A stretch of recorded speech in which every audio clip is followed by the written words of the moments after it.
A legend in disc jockey entertainment ruled the scene with his fist-pumping, party-starting style. From weddings to graduation parties to bar mitzvahs, there wasn't a New York area crowd that he couldn't corral into a frenzy. But like all good times, they simply don't last forever. This is the story of one DJ's rise, fall, and chance at redemption. This is the story of DJ Black Cloud, the return of Scott the Engineer.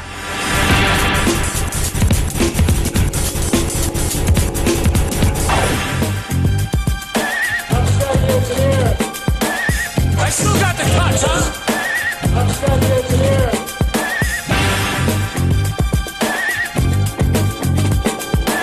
I'm Scott the Engineer.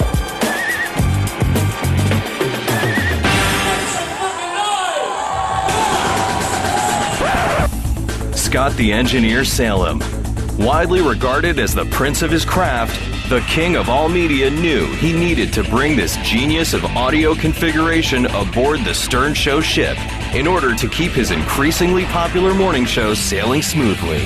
I do remember that Scott was a recording engineer at WPLJ. That was his credential, and he was really good at it. He was good at working in the studio, cutting tape and recording bits. He was quick, he was efficient, and he somehow came to K-Rock. I guess we hired him. We needed somebody who had special abilities, and he was our special abilities guy. While they laughed at his shortcomings, the once proud engineer was locked into a career full of audio mishaps aplenty. Hey, Scott, doing your job again? Yeah. I hate this guy. When something goes wrong on the show, technically, I'm going to be the one that Howard looks to blame. I take it all the way down to zero. Push it all the way to the left. You can't push it all the way to the left or else it'll freeze. You got to... No, I want it to freeze, Mr. Frosty. Like if a piece of equipment breaks during the show, that's totally out of my control, but I'll get blamed for it anyway. You had the information. That's what kills me about you. It's one thing if you didn't know. God bless you, you didn't know. You had the information. You sat there like a tub of lard. You had the answer, Scott, but instead, you were a failure. The times that I notice Scott messing up the most is when we have performances in the studio. Why is that I'm not hearing Robin? Would you address that? You guys hear Robin? I hear him. Yeah. In your headphones? These bands come in, and if something doesn't work, who do you blame? You blame Scott. I can't hear you. You're kidding me. You're right in the same room. Scott. Scott, wasn't this set up ahead of time? I have this guy set this thing up. Do you pay him a lot? No. You get what you pay Well, for. it shows. You know what? You'd have to walk in Scott's shoes to understand what he has to go through. What am I supposed to do? I want to hang myself. No, you get a new guy. Scott's really good, but, you know, he's human, and sometimes he's overwhelmed. Oh, my God. Hold on a second. Such an unprofessional. Steven Steele is scrawling on the floor trying to Sign, fix the program, info. audition. If there's any real engineers here, if anybody can come in. So when something goes wrong, sometimes it can be my fault. Scott believes he has a black cloud, and so everything does turn bad for him. I just learned of something that's I'm gonna fucking go insane. Hey, Scott the Engineer, why don't you come in here? Why don't you do the goddamn commercial, you asshole? On the air, things get tense. Did you just win $100 coming in here and touching my fader while I was talking? Robin sounded low. Did you just win $100? I was going to come in and adjust it anyway. Where's your $100? Give it to me. It's mine. Fine. I didn't want the money. You dance around in the halls like a fucking asshole, and you're ruining my show. I dance around the halls. Her fader was fine. Don't forget, we're a live show, so you got to cut Scott some slack, which I do. So why would they have to pay you $100 to come in and adjust it? Because they wanted to see me make an asshole out of myself, but... Well, you did. You made an asshole out of yourself in front of me. For $100. For $100. No. Why don't you quit? Thanks a lot, Scott. No, I'm telling you, all right, good. I discussed it with other people Good around Lord. here that she sounded low, and I was going to come in. Thanks. Okay. What? I screwed up again. And over the years, Scott's struggles left Howard with one downtrodden, angry engineer. This is what you want. This is what you want to see. This is what you want. Here. Because Scott's so low-key, his boiling point, it takes a lot to push him to the boiling point. So you can really get away with saying a lot to Scott. Everybody has a boiling point, I think, and a lot of stupid things get to me, just, ridiculous, minutia stuff. It just builds up and then you explode. When he cracks and he finally lets everyone have it, it's like no other anger I've seen on this planet. The craziest I ever saw him get was about a week or two before the push-up contest, the famous tape that we play all the time where he just wigged out on Ganji. Stay out of my face! Scott, I told you. Get out of my face! Mike Ganji, he really got me mad one time when we were doing the push-up challenge, and they came to the gym to film me. And I just asked him, I said, can you please hold the footage until after I do the push-ups? So he went ahead and just showed it to Howard, and that just it set me off. Told you not to use the goddamn tape. I told you not to play the fucking tape! Scott, did I say don't use the tape? We thought that Scott was either on steroids or taking some sort of a drug that was helping him lose weight so quickly that it was fucking with his brain, because even for him, he was out of his mind. Get the camera out of here! Scott, out of here! Now! Come on! Turn it off. Get out! He had his infamous outlets, but a wallet devoid of funds forced this once proud Pied Piper of audio engineering fame into thoughts of another gig. I needed something more, and Rocket Entertainment just worked so well. It was a perfect solution. And so, the disc jockey dominance began. Music the way you want it. Music the way you want it. Scott had suddenly found his calling, as this bald-headed, beat-starting machine soon had the tri-state area throwing their hands up. Literally. Scott, do a little hands up. Come on. Hands up, baby, baby, hands up. The reason I started Rocket Entertainment, I needed work to do on the side to make some extra money. He thought it was something he could do, but he couldn't really afford the equipment to get started. So it was, again, one of those things where, we thought this will be really funny for the show. And we thought maybe it'll work out. Who knows? Maybe Scott can entertain people. I don't think of Scott as a rocket. He's not. He's just low-key. We put in some money. Scott went out and bought his DJ equipment. I remember kicking in like $500 or something like that, and I probably should have just burned the money. What do we give him? I think it was $500 a piece? Yeah, we all chipped in. $3,000. No, a couple of $1,000. Yeah. And we chipped in, and we said, Scott, start a disco business. Because he wanted to start a disco business. Yeah, he said he needed a couple of $1,000 to get it started. The idea that he was making people's parties was just amazing to us. Maybe Scott just hasn't found his niche yet. This could be his niche. And as it turns out, it wasn't his niche. And what's funny is, he is now a disco DJ, and the last guy you'd want at any party is Scott. But just as fast as this hair-lacking sad sack rose to weekend warrior fame, his DJ empire rapidly began to crumble. There was an incident where the kids attacked me. One of the worst experiences of my DJing career was I was booked to do a pool party at a large pool club. I was giving away prizes, and about 50 kids literally jumped me. Really? Yeah. It was like a rampage. It was like the herd of bulls start charging me and start raping me of my giveaways. How old were they? What were you? You're like 6, 7, 8. 7 and 8 year olds. The 50 kids just to get a 50-cent toy. Right. They jumped you. You mean they were beating on you? Some 6-year-old kids attacked him, and I thought, how much worse could his life get? They must see him.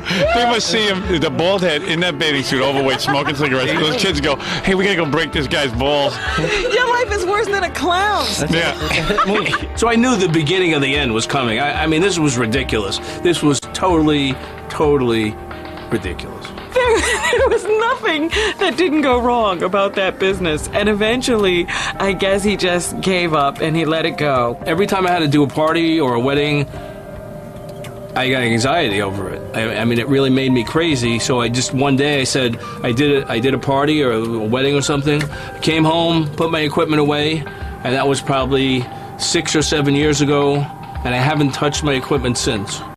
Desperate for cash, Salem was once again forced to pursue other money-making endeavors. Somebody proposed having anal sex. So the subject of anal came up. So me and Casey, who used to work on the show, we were goofing around in the studio, and he came up with an idea. He was calling these whack packers and asking them if they would do anal for $100,000. So you asked Scott that question. Yeah. Would he do it? Because you could hook him up with it. Right. Do you get to use a condom? At least? Yeah. Okay, You all can right. use it. Safe sex. It sounds like Scott's been taking anal for years. Yeah, I let a guy fuck me in the ass. You get me $250,000, I'd do it right here on the floor. Really? That's right. For $250,000, you'd go 2 minutes. That's right. Wow. That's like riding a bull. Do you believe him? I mean, I know Scott really well, and Scott does not have a gay bone in his body. You know, we've discussed that. Soon he will. Of course, the money was good. Who wouldn't want $250,000? But I don't think it was worth that kind of money for the ridicule that it would have gone through. With the prospect of anal sex in his rearview mirror, Scott contemplated a career in comedy. The idea wasn't really for me to do stand-up. It was just to come and, say hello and maybe introduce the acts, more like a host. Please welcome the one and only black-clouded man, Scott the Engineer Salem! Come on!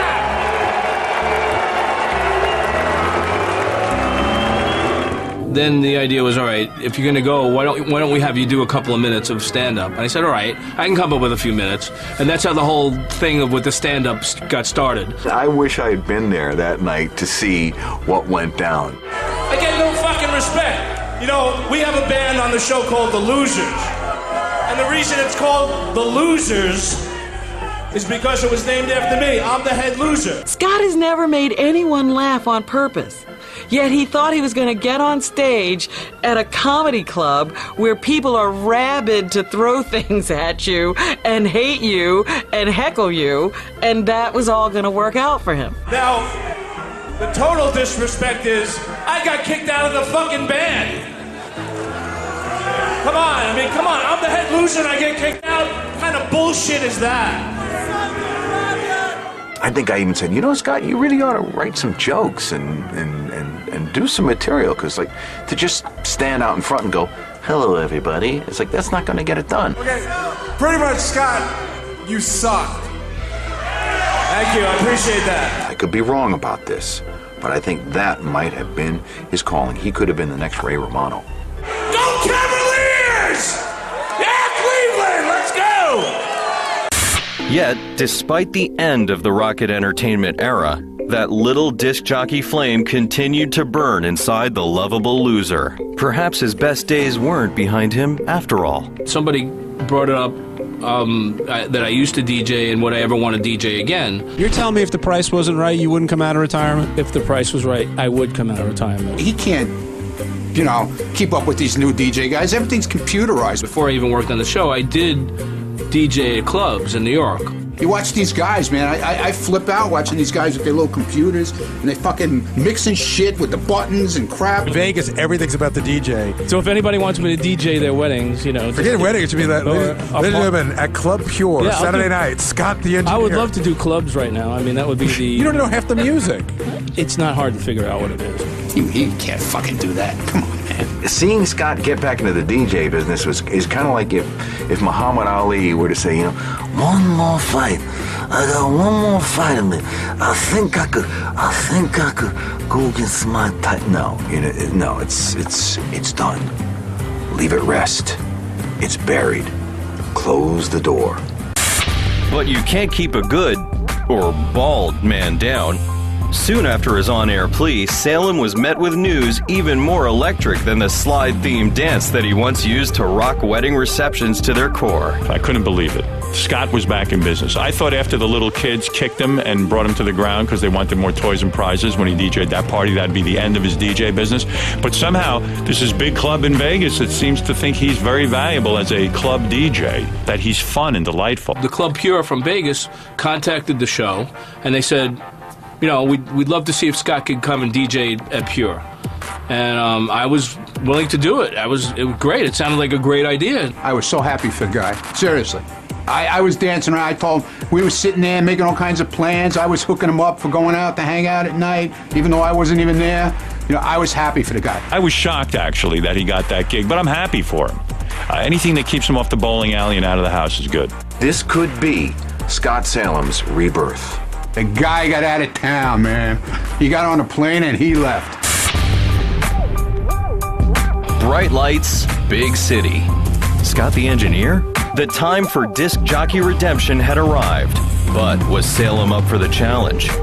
Or was this tale of rocket entertainment renaissance about to be swept away by the very same black clouds that had haunted him since his youth?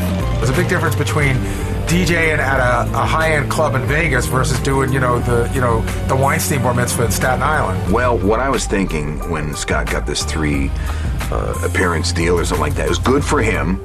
That means he's not going to be taking any cocks in his ass. I'm happy about that. I think Scott finally found something that he could do that'll make him a decent amount of money and he doesn't have to work too hard to do. You don't want to see a 60-year-old man with a cock sticking out of his ass. I'm sorry. That is not something I want to see, although there might be some strange people on our TV who do want to see that. I'm not one of them. Again, it's not the Weinstein Bar Mitzvah in Staten Island. I got nervous that he might open up with the Macarena or something. But he's got a guy there helping him, and he doesn't have to hold his records, and he's playing. It's good. Vegas, here I come.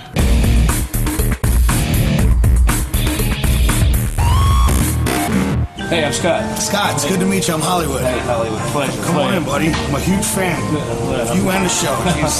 Excited to be here. We're excited that you guys are here. This is all going to be awesome. I wanted to do a good job for Pure. They were paying me well. They were treating me well.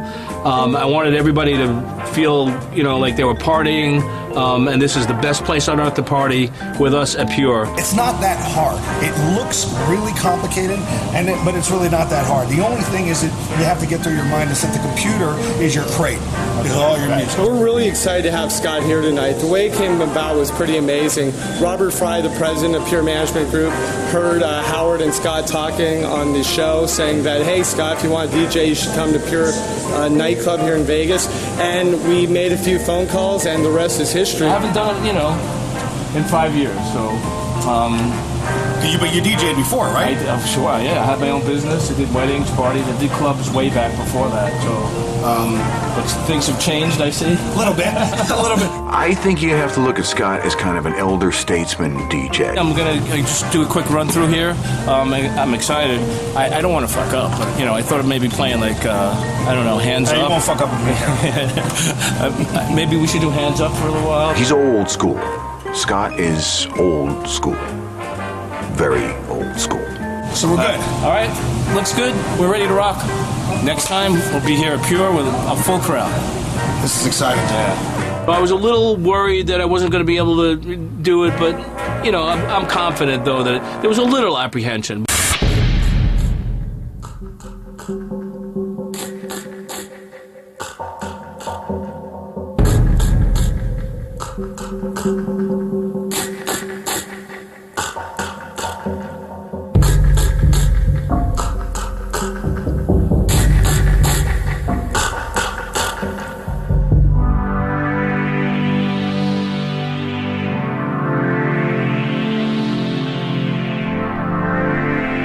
Make some noise from Howard Stern, Scott the Engineer!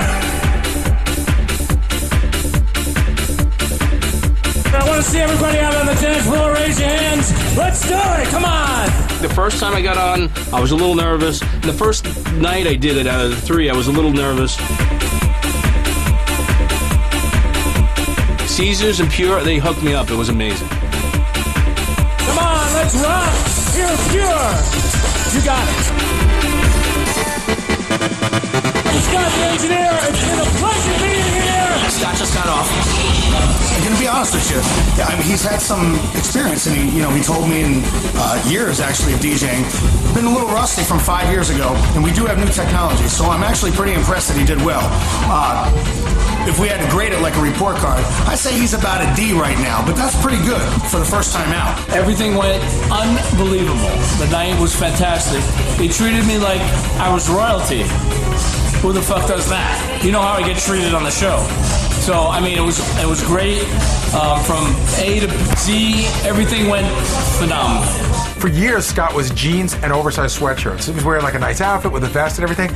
You know, got the little thing going here. I thought he pulled it off. I mean, he was great with the crowd. The crowd liked him. Maybe a little bit louder on the microphone. But other than that, I thought he did a pretty good job, especially in a place like Pure, which eats DJs and MCs alive. The next time, I'm sure we can get him up to at least a B. I would say B minus B. I'm a pretty good teacher. I'm back. I'm DJing. I'm awesome. It felt great. I'm coming back. I'm going to really rock out the next couple of times at Pure. I still got the touch, huh? I'm Scott the Engineer, motherfucker. The balding bar mitzvah bandleader turned raucous Vegas club general was starting to find his groove. But as all superstars know, with great success comes even greater expectations. And the eager engineer knew the calendar was not in his favor for his second trip to Sin City. So the second appearance rolls around. It was a holiday weekend. It was Thanksgiving weekend. And it worried me a little that there weren't going to be a lot of people there. I'm like, if nobody shows up, that's embarrassing. When we got there, the place was packed.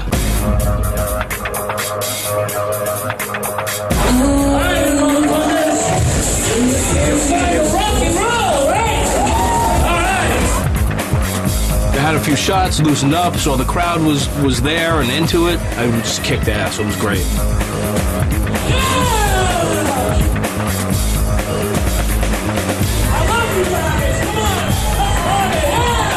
Who better than Scott to be hired as the life of the party? Young people love him. There were amazing women there, too. I mean, the hottest women in the world.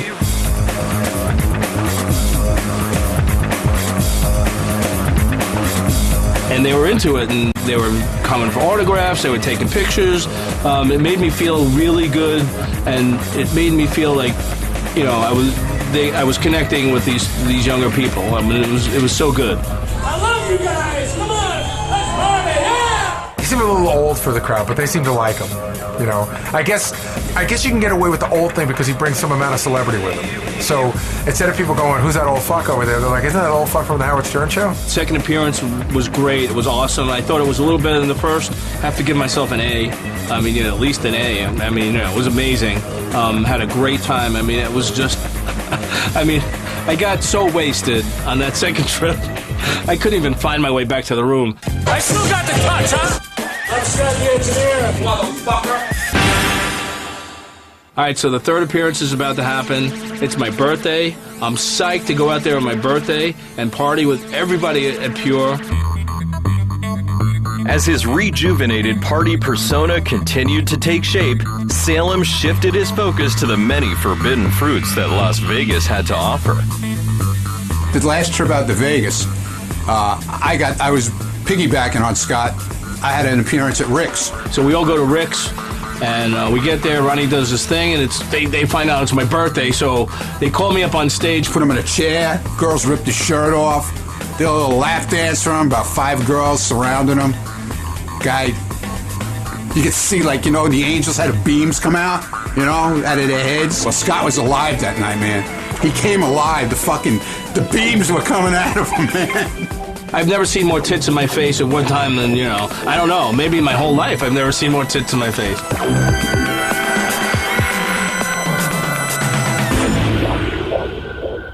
Pure says, come to this place called Dick's. So we get to Dick's, and Dick's turns out to be this wild, crazy restaurant where they throw napkins at you, they throw the utensils at you, you know, the waiters get to be insulting and stuff like that. And we're having a great time, and we're drinking, we're partying, and all of a sudden I get picked to come up and get a lap dance by this big fat guy. And he takes out his big stomach and starts giving me this really sexy lap dance. I mean, you know, it was by this big fat smelly guy, and I'm like, oh my God, but it turned out it was so much fun. We had such a great time. We were drunk off our ass, man. It was 2 o'clock in the afternoon, we were loaded.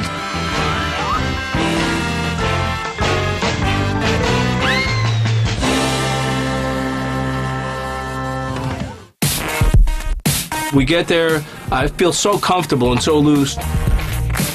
I was just so loose and felt so good. They introduced Scott. And he's up there dancing, screaming at the crowd.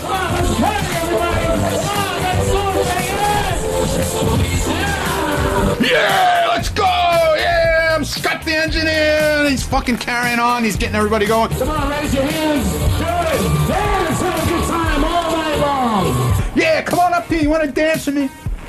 Gets girls up there. He's dancing with them, man. He's having a blast. I thought that was the best night out of the three of them. I gave myself an A+.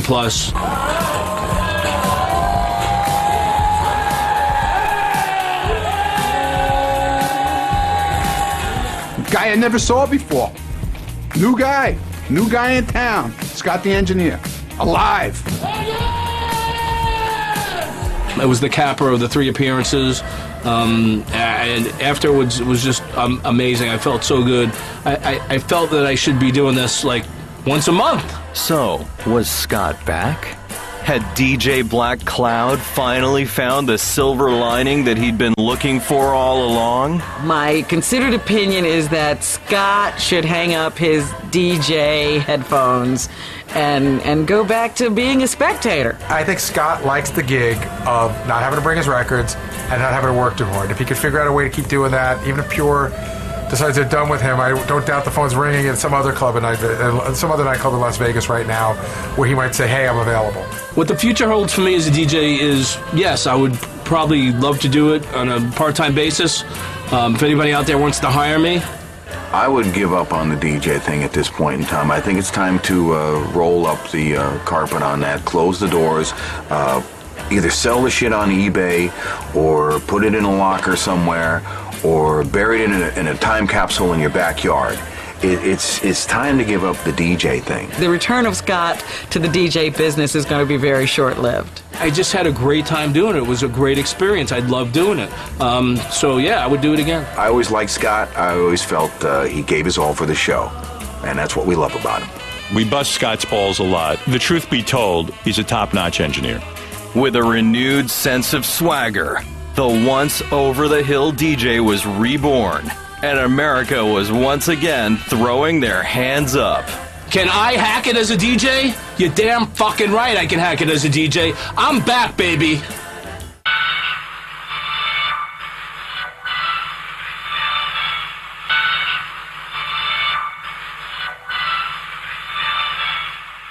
My life is a bore, what a shock. I'm still Scott from the block. I've got as much hair as a rock. I bought a new house, I got no place to smoke. I'm as exciting as a sock. I'm still Scott from the block. I smoke and smoke and smoke around the clock. Before Christmas comes, I'm probably gonna croak. Every day is dull, nothing is rolling. My weekend consists of smoking and bowling. I pound my head against the wall. I'm a loser's loser, I'm balls than balls. I scream at all the interns. Get out of here, miserable son of a bee. I have no answers, I probably have cancer. When I talk, I put people to sleep. Cause my whole existence is a crock. I'm still Scott from the block. I should buy a cemetery plot. I hardly breathe because my lungs are shot. I'm never gonna be a big shot. I'm still Scott from the block. Lisa G's got to get naked. Oh, okay, that'll All right? do. Would that be your Well, girl? now I've got something to play for. But what about She's realistic? not gonna agree Let's to be that. realistic here. Would she cares? get? Would she get? She agrees to. She works here. She won't take a sleeve off. Would she take anything off? No. No. Yeah, you're not getting anything. When she pull her pants down, let's see her in her panties. No. You would.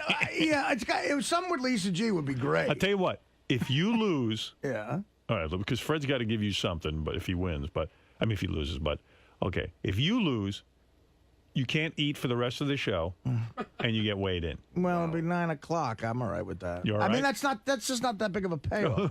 Yes, it is. I mean, Because that's when you start really chowing down. That's when he gets that lunch. I mean, but I couldn't do that, though. If it's a bet, I could easily not eat. He'd eat Benji. I think the weighing isn't much either. Oh, come on. You don't want to know what he weighs? But it's going to be about the same as it was before. he hasn't I don't gained any know. weight. I don't know about What was that. it? What was the last weight we had? 300. I mean, we've done this. 298 We've or done something. I this. say he's over 300. Really? I mean, Yeah, I'll weigh right now. I mean, I just don't think it's that big of a That's payoff. why I think we undress him. I think Artie has. Artie has plateaued. I ain't getting undressed. You have to show us your dick. All right. that'll help my career. I tell you what, if you lose, you have to show Robin your dick. Oh, no. Everybody has to see. I'm too close of friends with Jim. I don't want to see it. Money? Would money make anything? I don't know. No, Money? money means nothing to you. Give us all your money. Fred, if you lose, there's got to be something you got to give him. I never do that in the other games, and I will not agree to that now. Well, I'm winning Fred's money, right? Don't I win? No, there's no money. There's no money? No. What about for charity or something? No, they wouldn't do that. They wouldn't do that. They didn't care about you getting any money. I mean, I know You said no, but you said you weren't looking for the money. You said you just wanted to play Right, Fred but it would because be- you think you said a lot of times you play and you win. No, I don't. A lot of times I've never beat him, but sometimes I come close, and it might be fun for one of us He to said try. to me, sometimes he does pretty good against Fred, and he'd like to try against Fred. I'm That's not exactly what I because said. Artie knows a lot of shit. But He does? He does. really does. I didn't know that. I mean, he's got an amazing memory. That's why I can't believe he was a bad student. Because he he didn't apply himself. But he's got incredible He was recall. high. Well, listen. I don't think he read until after school. I thought it'd be funny if I thought it'd be good if a charity got some money, but I don't want money. Well, we'll figure it You know out. what? I'm happy if you just get weighed. All right, here we go. I'll you definitely have weigh to myself. give Fred's charity $10,000. There you go.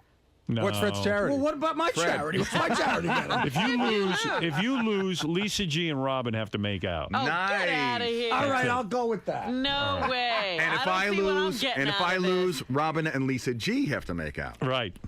No, You want if Artie loses, he gets teabagged by Richard and Sal. There you Guess go. what? Great idea. Guess what? He's not playing. Get H&R on the phone. How about If I lose, I'll go to Sal to vote with Sal tomorrow and register. how about if he loses, we squirt mayonnaise all over his chest? What? Like simulated I've section. had that happen before. Big deal. How I say about- just weigh him. How about we pluck out like 5 chest Enough of hairs? that. He's not What gonna about do five? If someone can get up $5,000, I'd give $5,000 to a good charity. But in the Someone could get it up. odds are I'm not going to It's not win. that complicated. If you lose, you get weighed. I That's want it. to, Howard. Okay. I want to paint the Thurman Munson mustache on Artie with my pouch if he loses. He ain't gonna go I'm for saying that. no to Thank you. that. Damn it! We tried. Don't you have voting to do? Yeah, whatever. All right. What's the matter? What do you mean, whatever? What's the matter? No, I don't. I think you guys are full of shit. Because What did we do wrong now? I'm asking people. I'm not sure if they're all saying tomorrow's election day, but I'm not sure if it is now. Well, why would people lie about It that? is. Why All are they right. lying? I don't know. I'm shocked you even know that it's election day tomorrow and that the 4 candidates Why are are all you running. questioning yourself now? I don't know. When I didn't vote, you guys put me down. Now I'm voting. I'm getting No, I the think same. tomorrow when you vote, it's a very important I thing. think it's funny. Very excited for you. You finally get something right, and you don't even trust yourself. Whatever. All right. Good luck. Good luck, Artie. Love you. Good luck to you voting. All right. Maybe he has to do something with high pitched mic. Oh, he has to apologize. Take her to a Yankee game. Stand next to him for a minute. Artie, you ready to play Fred, or should I do Erik the Midget press conference? I'm ready, man. I'd like to see who wins. Yeah, I'm nervous, Fred, but I'm ready. Are you? man. Do I have any questions? I don't even remember approving questions. I might have. Or just make them up. All right, here, go in. I'll Artie, answer go anything somewhere. about the '78 Yankees. That's it. Yeah, as long, if I was told to go first, so If it's you're going first. Okay. That's what they told me You got to to go in do. the isolation booth, Fred. So I go in the okay. Very good. All right, Artie, I wish you luck. Remember, you got to be weighed. It's all it is. We don't have any naked chicks. I just hope I don't go over. That's my only. Yeah, I don't even know why you think you could take on Fred in this. Fred's I a thought genius. it'd be interesting for one of us to do it. I think it's great, but he says he does well when he plays. Fred thinks there's a conspiracy involved. Fred thinks what? Right here, I'm getting it all set up. Hear anything in here? Fred thinks there's a conspiracy involved. Oh, he does. Yeah, he says you probably stacked it with sports questions to give Artie a break. You want to know something? I think I did put one sports question. No, I don't even know if there are any. No, there were no sports questions. So The best I've done is there's 7 questions, right? Mm-hmm. The best I've done is 5. I hit 4 a couple of times. well, but that's enough to win if you can do it. Yeah, because Fred sometimes only gets 4 or 5. I tied him once, but I never beat him, and I thought it would be interesting if one of us tried to do this. All right, play this seriously. And I'm serious, man. You have a minute on the clock. I think it is. Is it a minute? Yeah. all Yes. right. You know how. You the don't game's even played. remember the game. No, I don't. What nation is divided in 2 by the Cook Strait? Germany. In the Second Punic War, what general crossed the Alps with elephants to attack Italy? Pass. Before he escaped and returned to France, Napoleon Bonaparte was exiled to what island? The Philippines. The young of which long-necked bird is called a cygnet? The young of which long-necked bird is called a cygnet? A pelican. When facing Mount Rushmore, which president's head is farthest to your right? Roosevelt. In Shakespeare's Romeo and Juliet, what was Romeo's last name? Pass. What president was romantically linked with Betsy Walker, the wife of a neighbor? Thomas Jefferson. Do you want to go on? Yeah. Okay.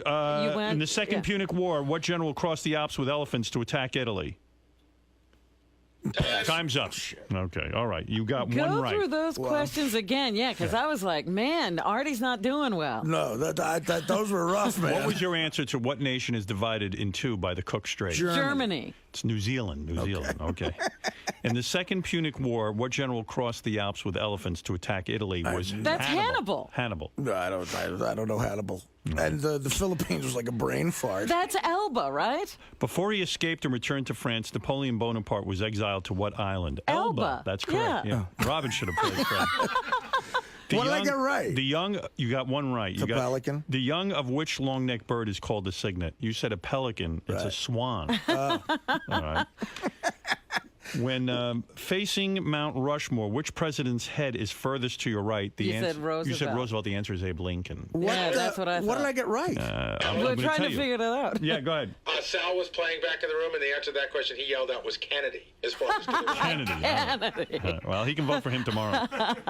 Kennedy's on the left. Everybody knows that. In Shakespeare's Romeo and Juliet, what was Romeo's last name? I couldn't remember. Who are the Montagues of the Capulets? The Montagues. Romeo Montague. Okay. Sal said Bon Jovi was his last name. That was my second guess.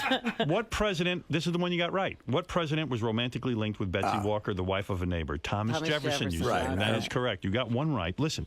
Now, is that the last question? That was it. Oh, boy. I'm sorry. So I'm hoping for an O for here? Yeah, all right, sit down on the couch. Those were kind of hard, man. I wish you had said you'd get naked. We'd be seeing you right listen, now. under no circumstances. Well, at least you'll get to know his weight. Take your headphones off, or else you'll fall on your head. I say Fred will get at least he's got to get 4. Elba. He knows all about the Napoleonic Wars and all that stuff. Let's he's see. got that, and he definitely... Okay. Here comes Fred. Hey, Fred. I will switch back. Switch back, Robin. Go ahead. Fred will step up to the podium. Robin will switch back. Here she comes. Here he comes. And Fred, that's it. All right. Take as much time as you can, Fred. Open the door for Robin. Attaboy. All right. She had her hands full. You're a true gentleman. I like he's opening the door for you. I need him to get on She had there. her hands he's full. trying you know? to get into place, and he's opening the door for me. She has her hands full, and I have my hands full of you. All right, here we go, Fred. Here we go. I'm not going to tell you how Artie did. All right. And here we go. What nation is divided in two by the Cook Strait? The Cook Strait. Pass. In the Second Punic War, what general crossed the Alps with elephants? Hannibal. Before he escaped and returned to France, Napoleon Bonaparte was exiled to what island? Elba. The young of which long-necked bird is called a cygnet? That would be a swan. When facing Mount Rushmore, which president's head is furthest to your right? Washington. In Shakespeare's Romeo and Juliet, what was Romeo's last name? Romeo was a Montague, Juliet a Capulet. What president was romantically linked with Betsy Walker, the wife of a neighbor? George Washington. All right. Do you want to go back? Oh, stop the clock. 43. Well, you've won, as you know. You always win. What did he get? He got a lot right. He got a lot more than you. Artie got one right. He knew one that you didn't know, which was the last question. What president was romantically linked with Betsy Walker, the wife of a neighbor? It was Thomas Jefferson. Of course, Fred. You know, I was debating Jefferson and I was debating Washington because supposedly the rap on Washington is the reason he died is he was fucking somebody else's wife. He jumped out the window as he was being caught fucking her, and he died of like pneumonia. Who is it? Washington? I based my answer on just the fact that I heard from Sex Lives of the Presidents. Jefferson was fucking everything from what I heard. Slave. Well, Fred, you got 4 right. Artie got 1 right. Yeah. You did it in 38 seconds, and Artie took a full minute to get 1 right.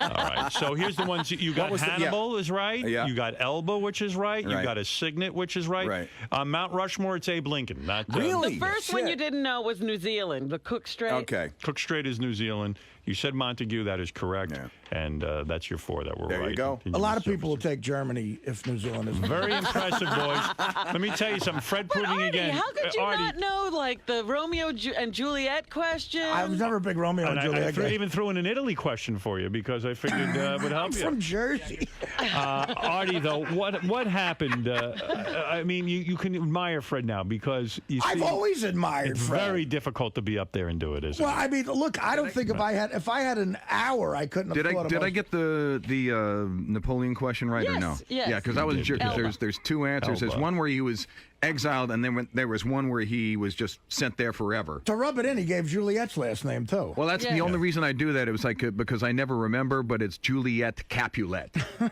Very nice, very impressive. How you know all this? I don't know. I never was unimpressed with Fred. Well, go weigh yourself, Artie. I say Artie weighs over 300. I don't know. He doesn't look that. It looks looks the same. No, I think he's the same. You know, he goes into a massive depression every time he weighs himself. You know, you might have lost weight. You might be under 300. Where's the thing? Right there. All right, I got to read it from the floor because we're not set up for it. But all right, you can get on here. All right, give me a number. Where are you reading it from? Right there. From where? What is it? 295. I knew he lost weight. See, he's not even 300. I just thought. Wow. How did you lose weight? 295, ladies and gentlemen. The only reason I didn't want to do that was I thought it would be a little anticlimactic because I know when I get fatter. But how did you lose 5 pounds? That It's called poisoning diet that- and exercise. No. Remember he was sick a couple of weeks ago and he was, what did you say you were doing? You were spewing or something. What? Artie. What? 295. Congrats. Look at he's got a look on his face like, look, I'm thin. He's so proud of himself. Mr. Fitness over there. Hello, Without pussy. even trying. I'm proud of you. Good for you. You know, you got to give him positive you really do reinforcement. look proud. I'm proud of you. You lost 5 pounds. See, you, for some reason, thought he looked heavier. I did not think that. I think it's the stress of this contest, quite frankly. Yeah. Well, honestly, congratulations. this is the most stressful thing I've ever done on this Okay, show. we'll do another one next week and lose another 5 pounds. Good for you, Artie. All right, 295. We can't call you a fatso 300 anymore. Also, I want a second opinion on the Germany-New Zealand thing. You should look at the look on his face when he weighed in 5 pounds underweight. See, he's strutting now. Look at it. He's strutting. He's like so proud. Place You know, you're proud of yourself. He's proud. Now who's out of control? Hey, are you getting ready for your trip? Is that what's going on here? What You're trip where? working out. He's going. Middle East. To entertain the troops. Actually, I was told by my agent, look, you might want to fucking drop weight because he told me the one positive is you're going to lose 20 pounds when you go because everything's skeevy, it's hot, you're not going to. So Sounds like a great way to spend a vacation. I'll be a rail by Christmas. Well, good for you. Good for you. All right, there I he should is. have. It was my bad because I should have figured out when we were doing this. I would have got a hot scores broad in here. That's right. I'd rather see you weighed, quite frankly. I know you have a sick fascination. I certainly do. All right, Artie, congratulations. Now, as I mentioned, Elba. The fuck. Who would even know that? I didn't know one answer. Fred, it really is impressive, man.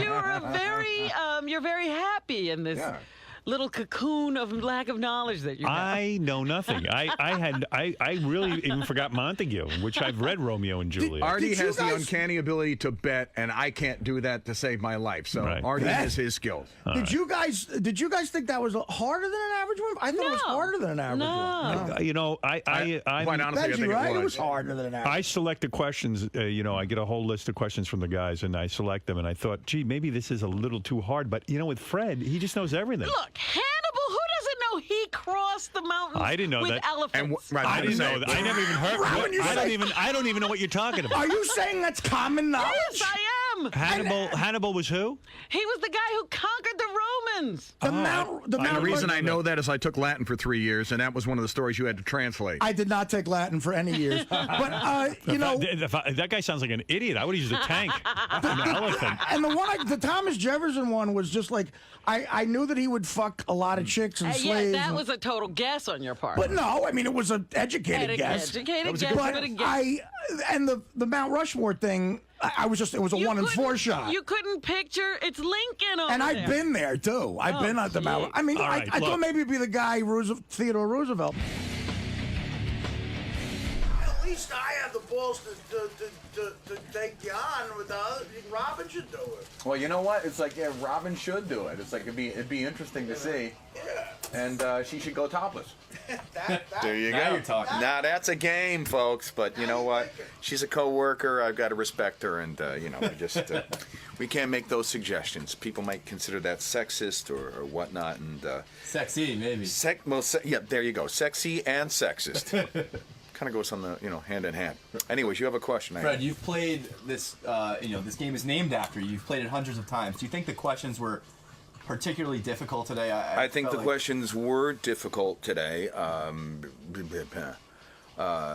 got to hand it to Artie for having the strength and the courage to come up against me in that game. I mean, on top of that, I didn't know what was going to happen today. I mean, like I say, I'm sincere when I say this. I think Artie knows a lot of stuff. And had it gone maybe in a different direction, maybe if it was sports-oriented questions or movie-oriented questions, I mean, I totally bow to him and that kind of stuff. I mean, he can sit there and he can quote, page after page of dialogue from a motion picture. I can't do that. I can't memorize, 3 sentences. But you still managed to get 4 correct today. I mean, managed to get 4 correct. There you go. I would have had 5 if I trusted myself and said, what was it, Thomas Jefferson? Yes. But I was thinking of Sally Hemings, the other person that he got around. Thomas Jefferson was banging while he was in office. His pants were around the knees at many There points you go. during That's his why tenure. supposedly, there are many children across the country who are redheaded, and they claim that redheaded children are descendants of Thomas Jefferson. Wouldn't be surprised. Me either. But was it tough being motivated today, knowing that you weren't going to get a girl topless or naked? Well, you know what? The motivation strictly is this. It's like, if I won, nobody would be impressed.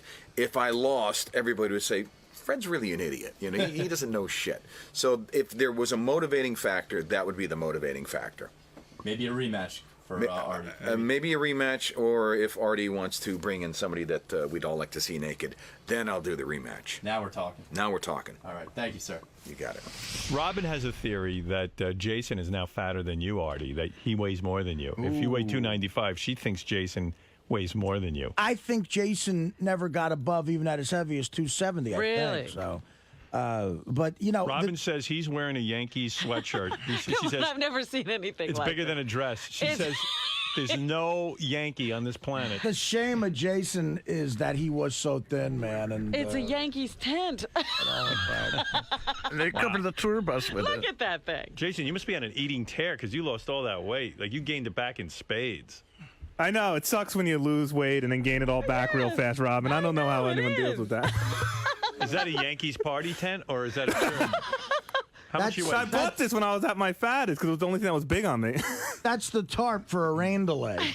Just stand on the scale. I'm taking my shoes off. Nah, just weigh yourself. No Come way. I take the shoes off. Good move, Thank man. you. I'm emptying my pockets, too. I'm not losing. You think you weigh more than 295?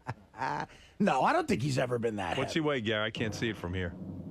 276 and a half. All right. Wow. Nice. What did you start the contest at? 281. Oh, you're still 3 pounds to below your highest weight. Are you just eating out of control? Do you watch your weight at all? That's what happened. No, I stopped watching my weight. That's what happened. What do you eat? Like, I mean, like, are you a big soda drinker? Or? No, I don't drink soda. I like chips. I on the weekend I go through like a bag of potato chips. Do you ever, I like do you ever burgers. work out or do you ever? No, I stopped doing that too. I got to get back to But it. you're getting married. You're going to have all those pictures and everything. I know. I keep thinking about that too.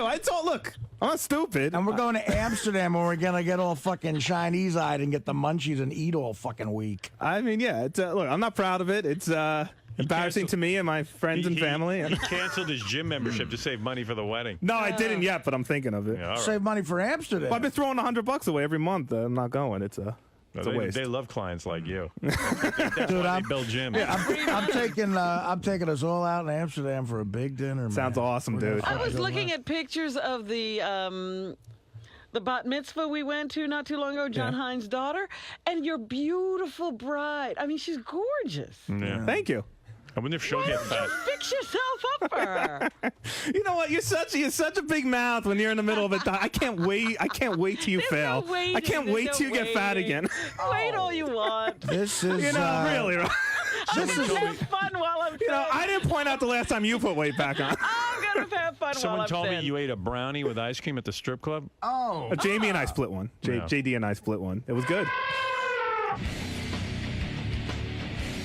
Kaplan, sir. Howard TV audience. Are you surprised by your weigh-in today? You know what? I've been living not in fear, but I figured this has been coming for a while. I kept waiting for every time I was in the studio for Howard to make mention of me putting on a lot more weight. I guess he was being nice. Apparently, Robin wasn't being that nice. Well, she asked you the question. Your girlfriend's beautiful. Why not? Get it going. Why not have the motivation? But you kicked ass during the contest. Well, obviously, I guess what you're going for is, yes, money means more to me than my beautiful girlfriend. No, listen, I ended the contest and I relaxed my diet, and then relaxing my diet became completely going off my diet and stopped going to the gym. And then, I'm like, oh, look, I'm getting away with it. And then a few months later, you wake up and you realize you're not getting away with it. And I've known now for a while that I need to get back into the gym, and I haven't been doing it. And I don't know, maybe this will be the wake-up call. But bottom line, Robin, just chill out, all right? Come on. Do you think if she's in if Robin does fluctuate and she gets back to her old, she puts on a few pounds? I will be the first one in there laughing, yes. Yes, if that's what you're asking. Yes. Yes. Are you kidding me? I actually have a date saved on my computer, which is the day she announced her new diet on the air when everyone knows that she was, skinny, and she announced her new vegan diet. Right. And so we'll see where she is. We'll do a weigh in a year from that point. So D-Day could be awaiting. Oh, D-Day's coming. D-Day is coming, Robin. Well, I'll tell you what, when it comes, you and I will open up a bag of chips, we'll put up our feet, and we'll laugh about it. It'll be like double D-Day, actually. Yeah, it'll be come on, listen, let's all face it. We're all happy when we eat. Robin, when you get fat again, me, you, Artie, we'll go out, we'll get a big meal, bottle of wine, we'll laugh about this, we'll have a good time stuffing our faces. Comfort food. Fuck all you skinny bastards, Greg. High Pitch Erik, you're on the air. Good morning, how are you? Good morning. Listen, that Friday room is a bunch of scumbags. I got booted out of there 3 times. Okay? I have my own room. Okay? How do you have a room? Can you write? I can write. You want to see me in there? Yeah. I'll give you the website. It's HI, followed by pitch, PITCH, highpitchsocialcircle.com. Okay, I'm on my camera right now if you want to see me. I don't have my shirt on, just so you know. Okay? You're on cam right now? And you're not wearing a shirt? No. If you go in there, you can see me. You're fully topless. Yeah. You see my hairy chest? Hold on, we'll try and pull it up real Your quick. beautiful hairy chest? Yes. Hold on. I boo less people out of my room than Eric's room. But you're throwing out people, too. Well, not Why do you throw people out? because they bash me and they bash other people in here. But what do you want them to do? What else do you do in You want that them to room? behave. Yeah. Well, isn't it fun to just bash people? No, well, not me, not the VIPs. What do No. they say to you, Erik?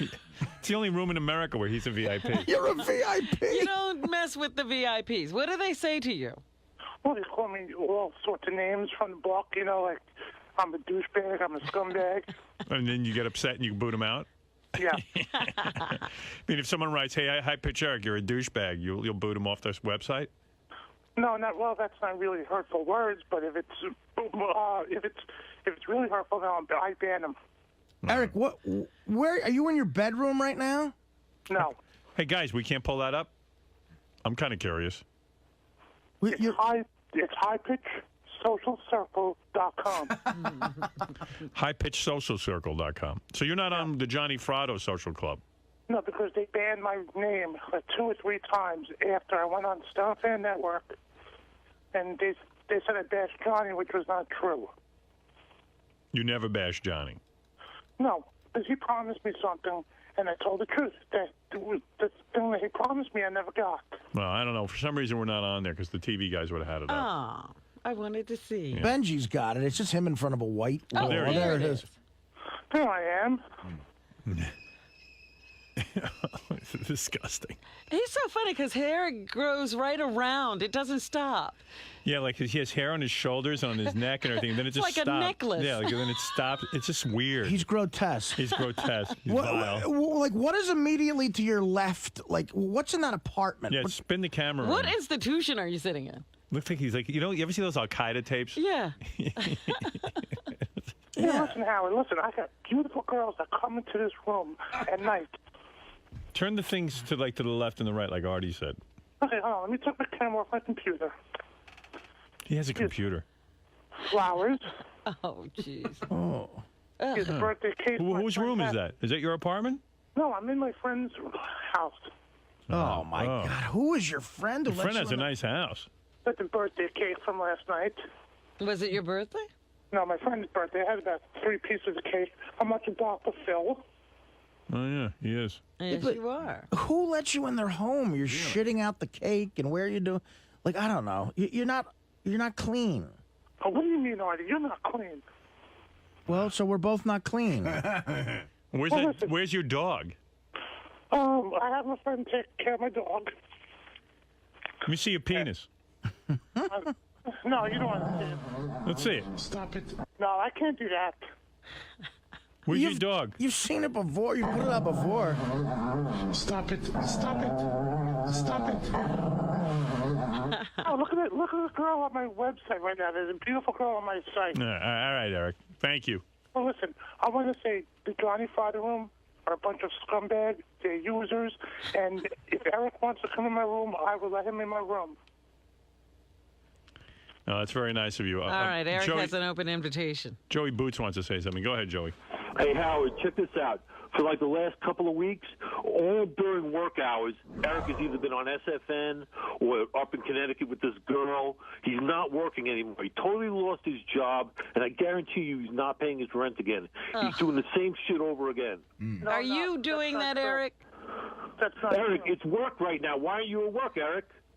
Well, it's for me to know you to find out. Yeah, because you keep saying you're taking days off. You lost your fucking job. You're a liar. You're doing it. I guess you did. You lying. You did it. Erik, did you lose your job? Nope. I swear to God on my mother's life, I didn't lose my job. Swear to God on my mother's life, I didn't lose my job. He don't care. He don't care if his mother drops dead. He hates her. Yeah, but when we call the job, we will get you? He's up in Connecticut right now. I'm coming home tonight. Yeah, so what is his job? Go back to work, Erik. He's working construction, remember? No. Yeah, he works Monday through Joey, why are you not at work? I am working right now. I'm posted on SFN. Oh, all right. There you go. All right, thank you. Erik, you're a fucking liar and you're a leech. No, and you're gonna and again you're gonna rip off your landlord. Oh, by the way, you know something? You know who always is right about you? That girl, Dina. What does she say? You love this, don't you? I do. All right, Irish John, you're on the air. Hey, Howard. Hey, Erik, what's going on with your job? He's so tied up in this computer war that I think he doesn't go to work anymore. Is that true? No. I mean, Erik, I let you stay with me. You know, I taught you about going to work every day, and you were good, and you were doing great. Now you're throwing it all away, going back on this computer, getting involved with these girls. You got to stop doing this, bro.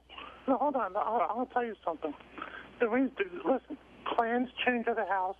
So when plans change, the architects and the builders have to get together and they have to get the new plans set up for the house. Erik, I work for a construction company, New York Equipment. We've never been busier than now. It's beautiful out. All of our equipment's out. You're the only one in construction not working. Stuff in this house framing. House framing. It's the same thing. We have house framers that come in every day. Yeah, it's nice weather. According to Erik, there's only one house being built. I mean, I could see if it was raining, snowing, anything like that. It's 60 degrees out. It's like summertime, and you're on your computer topless on a webcam. I'm making headers. And he's throwing people out. Erik, call your boss and go back to work. Get off your computer. Erik, get to work and get off the computer, okay? At least it's not a Johnny Father room. All right, thank you. Thanks, guys. All right, Howard, take it easy. Bye-bye. Bye-bye. I'm doing drywall. Wow. Look, I mean, he's got like a setup there. The phone, the technology is embracing. Looks great. This is Peter, is as bad as can. He knows he's the best. This is Peter, is as bad as can. He knows he's the best. What? That racing car dude, Dale Earnhardt, dies. And you would have thought the President of the United States died. I mean, people are into... I didn't even know about this NASCAR stuff until he died. I have never understood Everybody's how people weeping. watch cars go around in a circle and they even know the guys who drive the cars. I'm so friggin' shocked by this. Got into NASCAR back in 1990, because it got really big on TV. Growing up as a kid, you would see it on TV. It wasn't that, didn't get that much exposure in the 60s and 70s. So you would see it occasionally on TV. I liked it. I would watch it, whatever I could. And then the late 80s, when they started getting a lot of coverage on cable, is really when I got into it. Anything with speed, I'm into. Snowmobiling, jet skiing. I've owned them all. I've owned jet skis, I owned snowmobiles. Racing go-karts. With my son, we used to race out in Long Island. Anything with speed, but I got to be in control of it. That's the problem. If I'm not in control, I'm not happy. These guys are out there pretty much risking their lives. I mean, they're going, 150, 200 miles an hour almost every week, and they're banging into each other, and they're banging off walls, and it was just like a reckless abandon that these guys didn't seem to care that they can die. And of course, who's very upset about this is Ronnie. Oh, yeah. Not only Ronnie, the limo driver? Because he's a race car fan. And Scott the engineer, of course. That's what Scott and Ronnie talk about all the time. Scott and Ronnie actually would never in a million years would they socialize outside of the station, but have been to races together. We both didn't realize we were into it until we started, one day we started talking about this thing. Did you see that race? I said, yeah, I'm into that racing stuff. Are you, This dude has a NASCAR credit card. What? Tell everyone about that. What? Who? Mike better shut his mouth, because, Do you have a NASCAR credit card? Yes, I do. What does it have on it, a car? No, it's got a picture of one of the drivers, okay? Oh, my goodness. Which one? Oh! What's that? Actually, I got into the collectible and watching it at the same time because Home Shopping Club and QVC would have these drivers on, selling the memorabilia stuff. And I remember my first car that I bought off QVC, actually my wife ordered it for me, was Darrell Waltrip. I guess he's going to race car school this summer. Who? What? So what? Yeah. So what? The race car driving school. We heard you could die that way. You know what the worst part about this is? Scott the engineer's laughing at you. Yeah, well, let him laugh. That's all right. You're going to race car school? Possibly. Dream camp. Possibly. It's a good possibility I might. Did you write a check? What's that? Did you write a check? You're going, right? No, I didn't write a check. No, not yet. What is race car school? It's a dream camp. It's Winston Cup School. Oh, my God. So now you're going on the circuit? No, I'm not going on the circuit. Oh, my God. He's 50 years old. He's going on the circuit. Howard was asking me all kinds of questions about racing and what was my dream. And I said, that I wanted to go to one of these racing schools. And that's all I had to say. We got faxes. The offers. Offers come to Pocono, to Orlando, Talladega, Alabama, and we picked Pocono. So we're going to Pocono. Yeah. It's cool. These guys call themselves athletes, but what sport where you see a father and son able to compete at the same level? I know the answer to that. At the same time. Bowling, usually.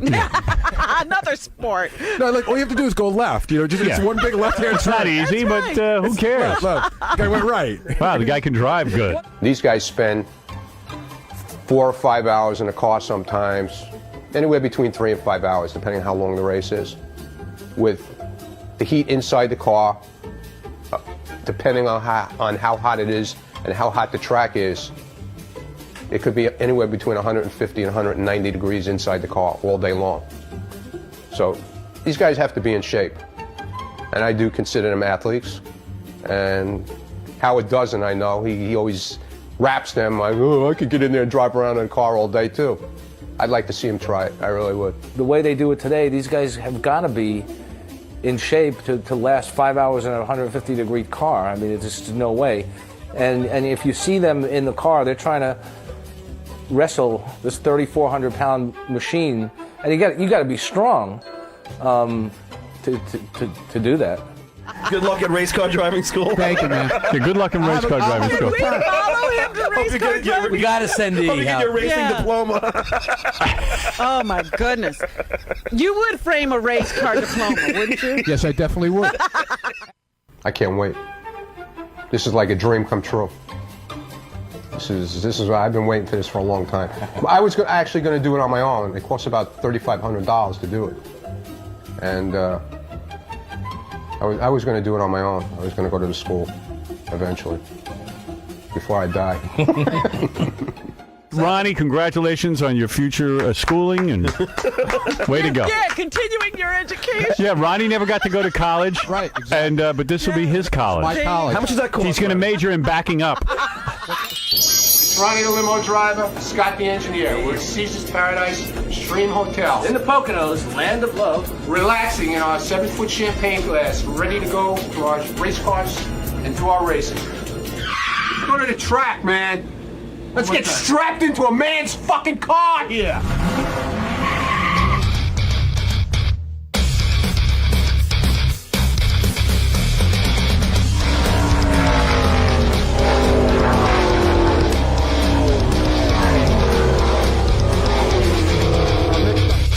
We're here at Stock Car Experience at Pocono Raceway. We're going to take our class. We're going into the cars to race. We're out of here. Good morning, everyone. Welcome to Stock Car Racing Experience. On behalf of everybody at Stock Car Racing Experience, welcome to Pocono Raceway. Hopefully you're all excited. Probably some of you are a little bit nervous. That's fine. We kind of like it that way. First thing we'll go over is our track rules. Now our track rules, number one, is when you get into the race car, the steering wheel will be off. So you can slide into the car nice and easy. And once you get your belts on and get your helmet on, you're going to put the steering wheel onto the steering shaft, push it straight on. You're going to hear it make a loud clicking noise. That tells you it's latched. But as a driver, it's your responsibility to just give a pull on that steering wheel to make sure it is latched correctly, because that's the last thing we want is to have the steering wheel come off when you're out on the racetrack. As we go out onto the racetrack now, we're going to follow our instructor out onto the racetrack. We're going to be shifting up through the gears. Like I said, it's a standard H-pattern transmission. And we should use a shift point at about 4,000 to 4,500 RPMs. Right in that range is where you want to shift in the second. If everything goes right, by the middle of turn one is where we're going to get into fourth gear. And if you're worried or nervous about shifting, you only have to do it once. Because once we're in fourth gear, we're going to stay in fourth gear for the rest of our session. We're not going to be downshifting at all when we're on the racetrack. You're going to need to look at the flag stand every lap. The flag stand's located out on the front straightaway out here. The flagman will be up there giving you the hand signals and the flags. There's plenty of time to go down that front straightaway and just glance up and see what he's telling you. If he needs to tell you anything, he's going to have that signal out as you're coming off of turn 3. So whenever you look up, you find out what he's telling you and you do it. The keys to going fast out there today is always stay in your instructor's tire tracks. The instructor is out there for you. He's doing everything right. He's running the perfect line around the racetrack. Get in behind him and you're going to be right on line. You see this dotted line going all the way around that whole racetrack? That's what we refer to as the racing line, or the groove. But remember, our best visual reference point of all out there is our instructor, because he's on that line every time. So that's the best visual reference point of all. But in case of a situation where you had a tire go down, you're going to feel an abrupt change in that corner of the race car. It's going to set down in that corner. Don't get alerted. Don't get alarmed. Just calm yourself down. Use as much racetrack as you need to. Just slow the car down gently. Don't do anything real abrupt. Bring it to the bottom of the racetrack. Stop. We'll come out and take care of it. You don't want to drive the car all the way around the racetrack on a flat tire. Everybody too nervous and just want to go home? No? Everybody's like, okay. Okay. The only thing I'm nervous about, I'm going to be out on the track with you, man. It's the only thing that makes me nervous.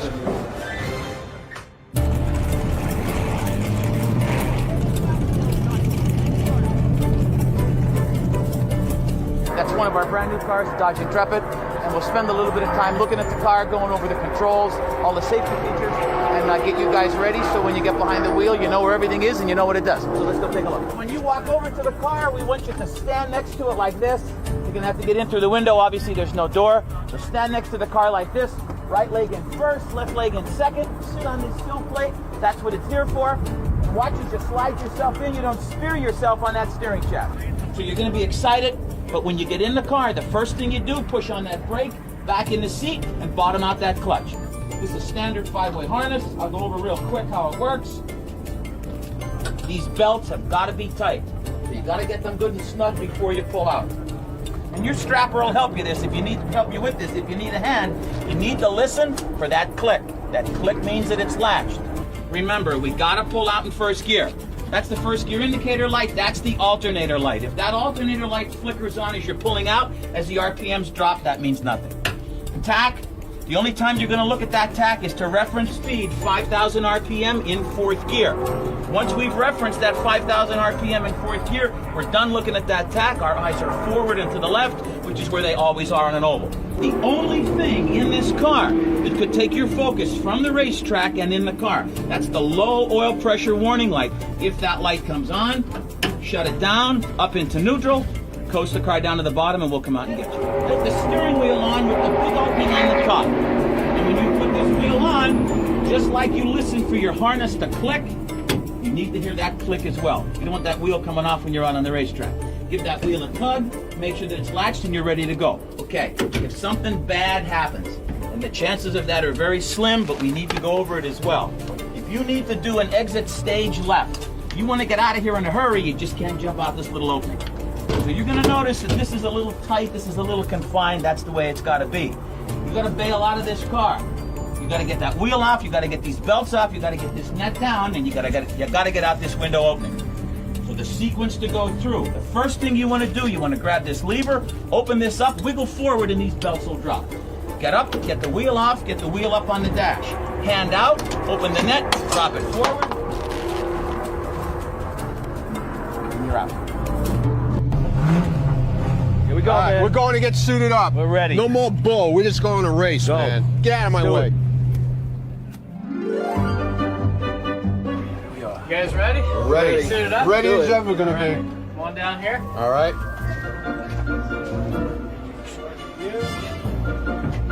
And should be a large.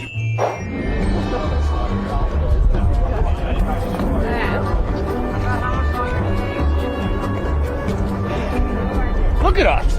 I got driving gloves. He doesn't. I'm cool, man. We're racers, man. We're ready. Okay, guys, got your helmets, got your suits. No questions? No questions, man. We're ready to go tame Pocono Raceway. Let's do it, man. Let's go. Come on. It's all right. Is it my lifelong dream? You bet your sweet ass it is, man. I've been waiting for this. I can't tell you for how many years. Almost. Yeah, well, some people have their priorities. You like to sit home and do nothing. That's right. And I like to sit and watch the races and dream about being in those cars. I don't know if it's nervousness. It's just a lot of anxiety. I'm really pumped up for it. It's going to be a rush, man. It's just, I just want to do it already. Am I nervous? Nah, man, I'm excited. I can't wait. Just stand by these cars. Listen to that. That's an adrenaline rush, man. They just told us to go as fast as we feel comfortable with, and don't worry about lagging behind or anything. They'll pick us up.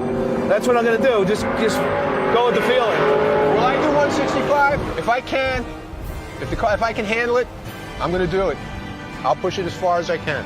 Look at this. Come on, huh? Do we look like athletes or what?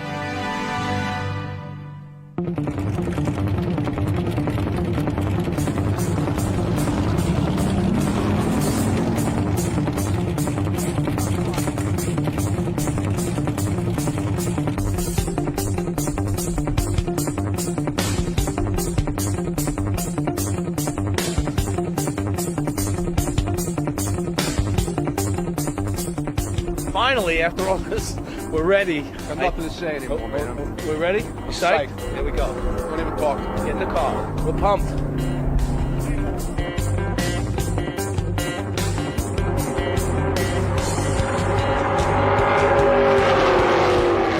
Bad? I feel the need for speed. Let's do it already, man. I've been waiting long enough. Waiting my whole life for this shit. Let's go. Man, I'm ready. I'm psyched.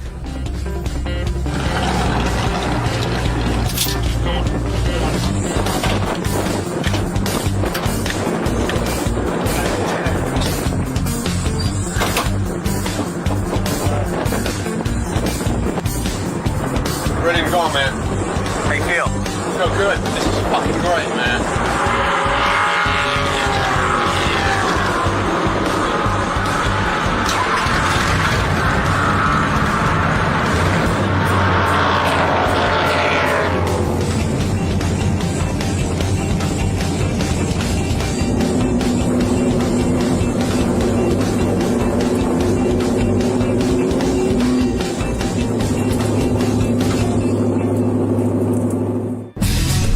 Yeah, coming by for the first lap.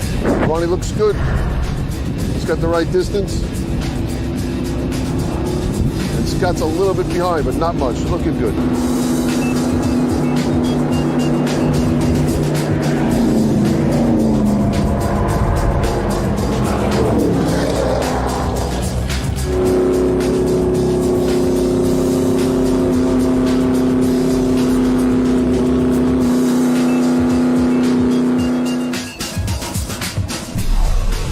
Got it.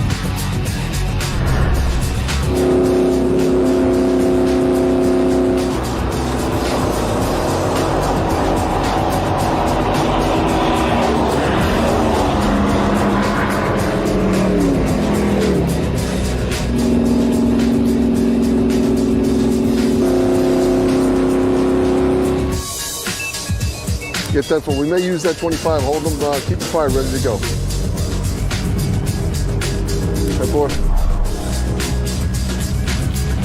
Yeah, Ronnie looks good coming out of turn 3. Scott's a little behind. We might have to send pickup for him.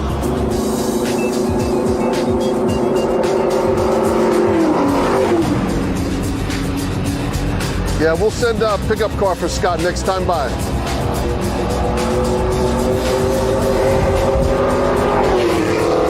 No, next time by we'll send it out. He's a little bit behind. If we leave the open track in front of him, he might not really know where to turn and how to do it. So.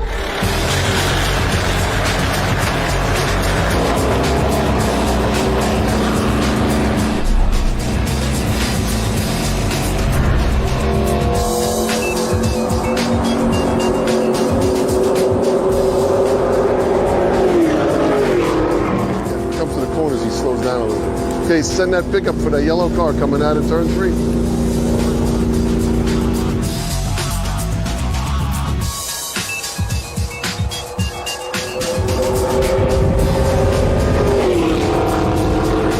Right now, he's probably about 100 miles an hour at the end of the straightaway.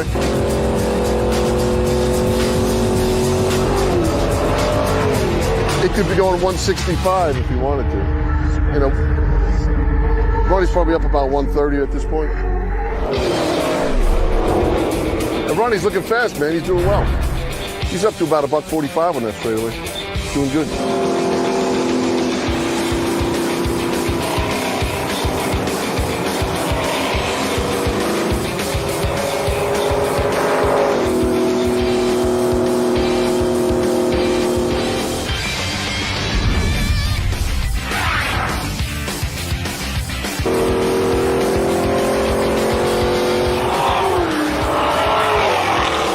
Here comes Scott out of turn 3 in that big yellow car. He's looking good. That's the big man car. He looks good. He's a little slow, but he's doing well.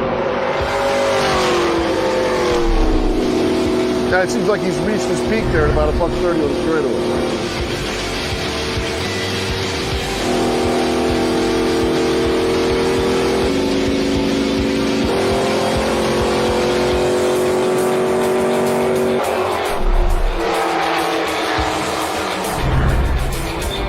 Now Ronnie's rocking. He's doing good.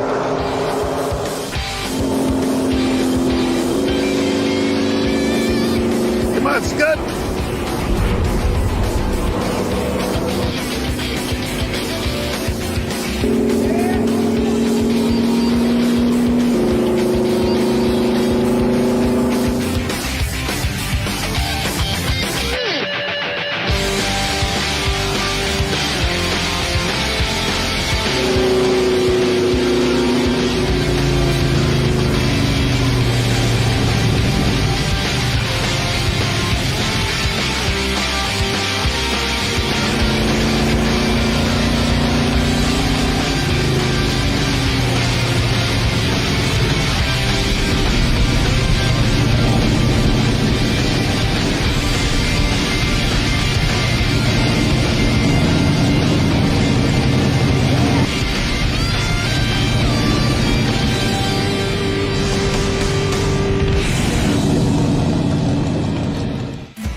Call me a pussy.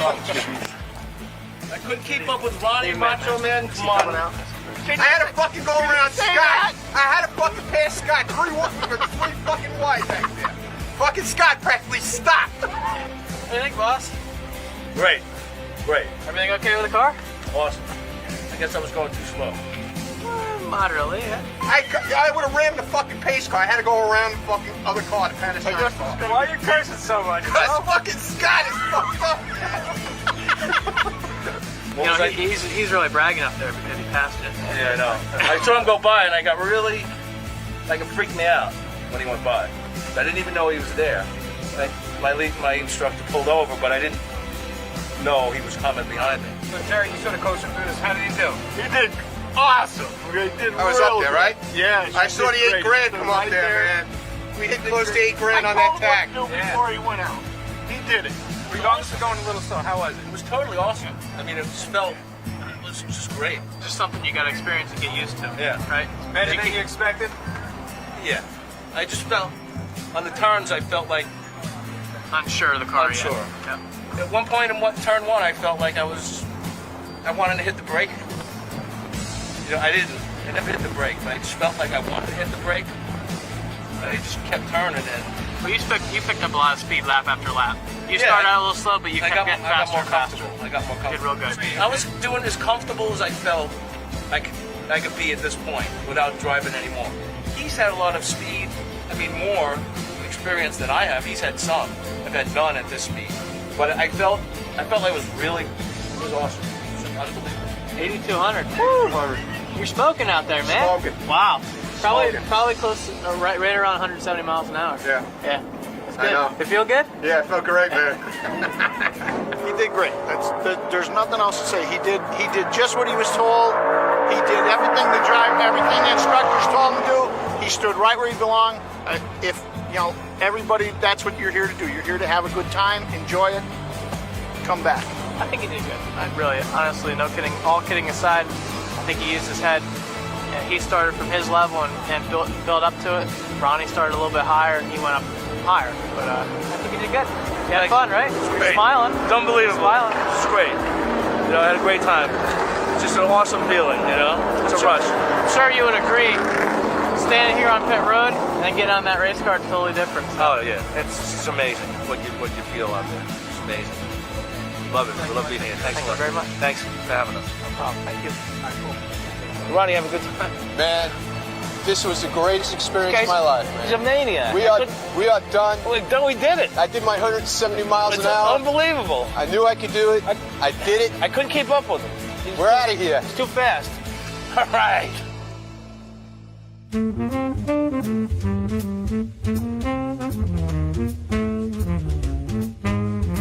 Hey guys, we're here celebrating. We just spent the day at the track. Beautiful. It was 75 degrees. It was beautiful out. We're gonna have a nice cool bottle of champagne. Yeah! All right.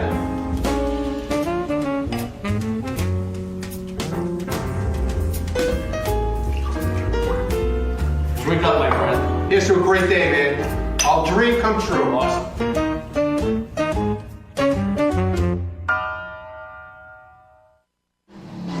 Scott and Ronnie. Ronnie and Scott always talk about race car drivers. It's real weird. Two Jews who are totally consumed with race car driving. Mr. NASCAR. Yeah. So Ronnie's wish was that he could go to racing school, and I guess Scott's also. It was their big dream. Scott couldn't go. He had to get permission. Well, that's what I'm looking into this. Oh, okay. Yes, dear. Where do you hear this stuff? I heard the dream comes true. I get you guys Inquirer? a free trip to racing school, NASCAR racing school. These two guys are going to go down there. Scott has to get permission from his wife. It's absolutely not true. And she told you. Absolutely not true. Ronnie, tell the story. This is true. I get What is it, Ronnie? It's absolutely Hold not it, true. Ronnie. Well, there was a little confrontation, and I don't know exactly what happened, but he had a little problem. I do have. I don't know if what happened. He started saying to Doug, he goes, he doesn't know if he can go, and apparently your wife was not happy about you doing it. I had plans for that day originally, and I was trying to get out of him. That's the only thing. So your wife wasn't bummed that you were going to drive too fast? No. That's what we heard. Oh, wait a second. This is why he's lying, because Ronnie's wife had to call Scott's wife, and then slowly talk to her, and finally, Scott's going to knife from anybody in this whole place. and finally, Ronnie's wife goes, listen, isn't this great for the boys to finally live their dream and hang? And then Scott's wife was like, oh, I don't know, they can get hurt, whatever. And Scott said, don't lie. I guess I'm not going out for dinner. I'm not lying. I'm telling you the truth. Oh, what is he a liar? Are you in my house? Are you there? Are you listening to the phone? What about the phone call? I heard it from a good source. Trust me. Ronnie, did your wife ever Bonnie Mund had to call your wife because we had plans, and she called my wife. Yes, dear. To see if we could change the What were plans. your That's all I plans? know. Who'd you have plans with? With Ronnie? Why is she calling? I was off that week, and we had plans to do stuff. You had to do what? To do what? What did you have to do? We had family plans. I had to rake leaves. I was going to rake the leaves. Should I clean up the basement today or tomorrow? So anyway, he got to get permission to go. I stand by that he had to get permission. No way. I'm standing by that. Well, you could stand by it. But Howard, You know see, it's true. it was such a big thing to Ronnie because Ronnie was like, "Come on, let's go." Ronnie was so excited that Ronnie had his wife call. Why don't we No. just talk about the school? Ronnie's a dude that has posters of Dale Earnhardt and who's the guy you got in your Ernie Irvin. I got a ton of. He's got a big wheel in his room. He's got a tire. I got his bedroom. I got a full. It's not my bedroom. It's like His race room. A person would have a den and an office. This is my office. In his office, he's got little replica race cars. Yeah, Right. I do.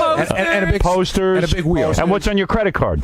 Ernie Irvin. Ernie Irvin, Oh my God. the race car driver. That's right. Scott can say what he wants. I come up and down the hall, and Ronnie always says something to me. And Ronnie's like, we're not going to be able to go to racing school because Scott can't go. No, that's not what I said. Yes, I said I was going without him. If he's not going, I'm going. There's a big problem. So anyway, you know what's amazing about the Ronnie? deal was that Scott wasn't allowed to go above 55 miles an hour. No, he was faster than that. He did. 60. What'd he do? I don't know, but I heard you lap him. I don't know how fast. I heard you lapped him. Yeah, I did lap him. I did lap They him. told me I did about 155. Oh, they Is that true, Ronnie? Doug told me he thinks they were being kind. I heard 130, 140. No, I got out of You the could car. do that. You could do that on the Long Island Expressway at 6 in the morning. I got out of the car. They hit the RPM memory, and it was like 7,100. You got to see the videotape of Scott the engineer driving the car. Looks like his head's gonna fall off. I can't wait to show this on TV. I won't deny I was nervous. Yeah. Can I give you a little nuance? Because I saw the tape. There's a tiny little nuance, but you have to look for it. The people are explaining to Ronnie and Scott what's going to happen, how fast they're going to go and everything. Right. Scott immediately lights up a cigarette. The camera goes right in on Scott's hand smoking. Every time the person tells Scott something that's like a little upsetting, like, you're going to be doing 150 miles an hour, Scott sucks the life out of the cigarette. Right. Yeah, he was explaining. It's like a baby. He said to me he was nervous. But, How fast did you go? Seriously, what did you clock at? 170 plus. Yeah, so he was not going 155. If you were going 170 and you lapped him. Well, here's the deal. Oh, did it? Oh, wait, look at Scott driving. There's Scott driving on the TV right there in front of you. Look at his face. He looks like he's going to die. You know what? Wait, it gets weirder. Watch his mouth. His mouth starts distorting in a minute. All right. Is that speed? He's sitting and driving. Is that the greatest thing you ever seen? So funny. Yeah. Now there's Ronnie. Ronnie's feet don't touch the pedal. Two old men Screaming. Ronnie starts screaming and cursing while he's driving. Yeah, that's because I almost hit Scott. Scott wouldn't get out of the way. Scott was in the middle of the track. That's how he drives the limo. Yesterday, I had to go out to Long Island to see the kids. It was sort of unexpected, So Ronnie took me out there, and then he takes me back. Holy mackerel! By 4 o'clock in the afternoon, this guy driving. I thought I was going to roll out the car. He was hitting that brake. Guys are cutting him off. He's giving the finger. He's a maniac. You and that guy, the guy in the white truck. I thought you guys were going to kill each other. The guy in the white truck on the way back in. You guys almost went into the same lane. You were cutting each other off. You were going berserk. Road rage yesterday. You had the road rage going, man. What? Oh Guy my! in a white Get out! truck. He doesn't even know what he's doing. He had that on the racetrack too. That was the guy in the cab you were talking about. The guy in the park. We were going through the park. No, that guy too. Yeah, well, he was in the road. He was practically running into the side of us. So I'm going to let him run into the side of us. All right. Hey, listen, you were happy. You said we got back in record We time. did. I love when he drives now me. racing You were happy. on the Long I got a Island NASCAR driver driving me home. I get home like a rocket. He was like that on the track too. He's like, He's crazy. That's what I told my wife. I said, you don't want to be in the car with me after today. Right. When I came back from that place, I was like totally pumped. You were, right? Why? Because you drove so fast. Yeah, Did you ever drive that fast in your Let me life? tell you something.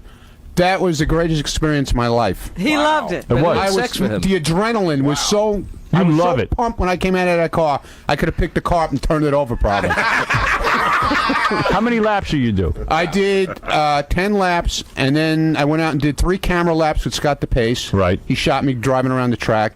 And then I think I went out, I did either another 8 or 10 laps after that. The people were great. They were so Let me understand nice something. So when I'm watching you drive there, isn't that a steel-mounted camera, or is that a guy sitting there? No, it's an in-car camera. It's an in-car camera. Yeah, Scott and Dan put that in for me. It's a friggin' weird camera angle, man. Those guys look like they're dead. Well, the other thing that's weird is, are you guys wearing some sort of neck brace? Yeah. Because their necks don't move. So Yeah, right. When Is that it? When they strap you into that car, it's like you can't move. It's unbelievable. So when you go, so that's the fastest you've ever driven a car, right? Yeah. And what did the guy say about you? Did he say you're a good driver? He said I was great. I should come back and do the advanced course. Really? Oh, there's an advanced course. What does that mean? You could be a driving. professional race car driver?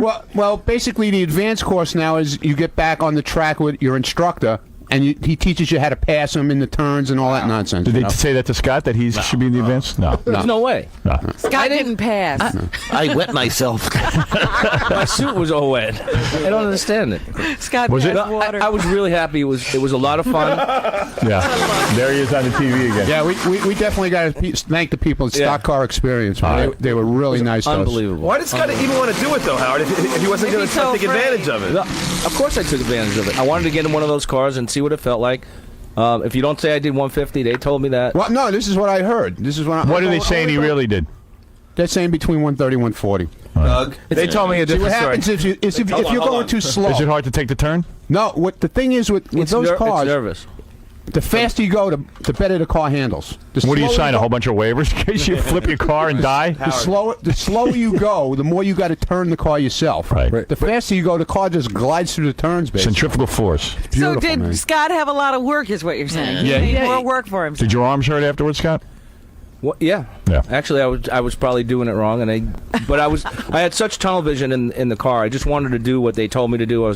There's markers, there's pylons that you gotta look for and stuff. Well, basically, they tell you is just follow your instructor. What is it, Gary? What did they tell you, Scott did? Because Doug's hearing a different There number. was a bunch of instructors being really nice to him to his face, but the guy who really tracked it told me about 120 to 130 max. Max. Which is like 60% of the car's capability. That's what Ronnie does in Manhattan. Yeah, right. He did that yesterday. See, what happens is if you go too slow and you can't keep up, they usually send 2 guys out with Most people aren't as crazy as you, quite frankly. No, not But crazy. he's as crazy as Ronnie about racing. Yeah.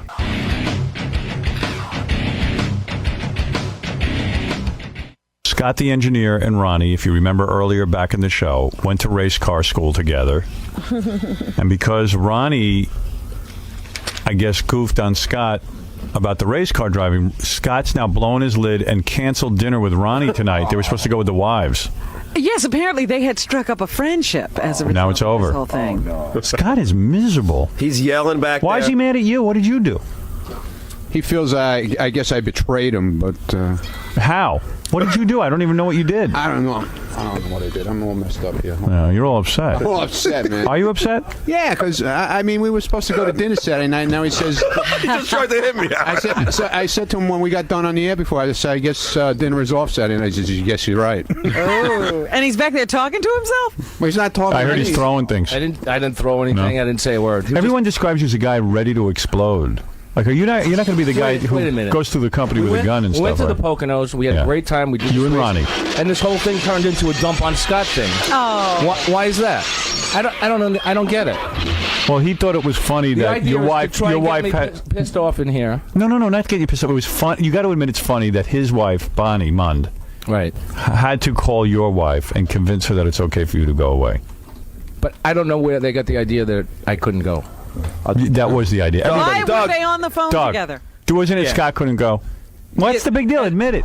Here's the deal. He was going, everything was smooth sailing up until like 2 days before, and all of a sudden these plans came up, and word came down that the wives were involved, or his wife was involved with... Same reason he can't go to scores. Yeah, it's crazy. I mean, just admit it. Why don't you admit it? So what did Ronnie do wrong?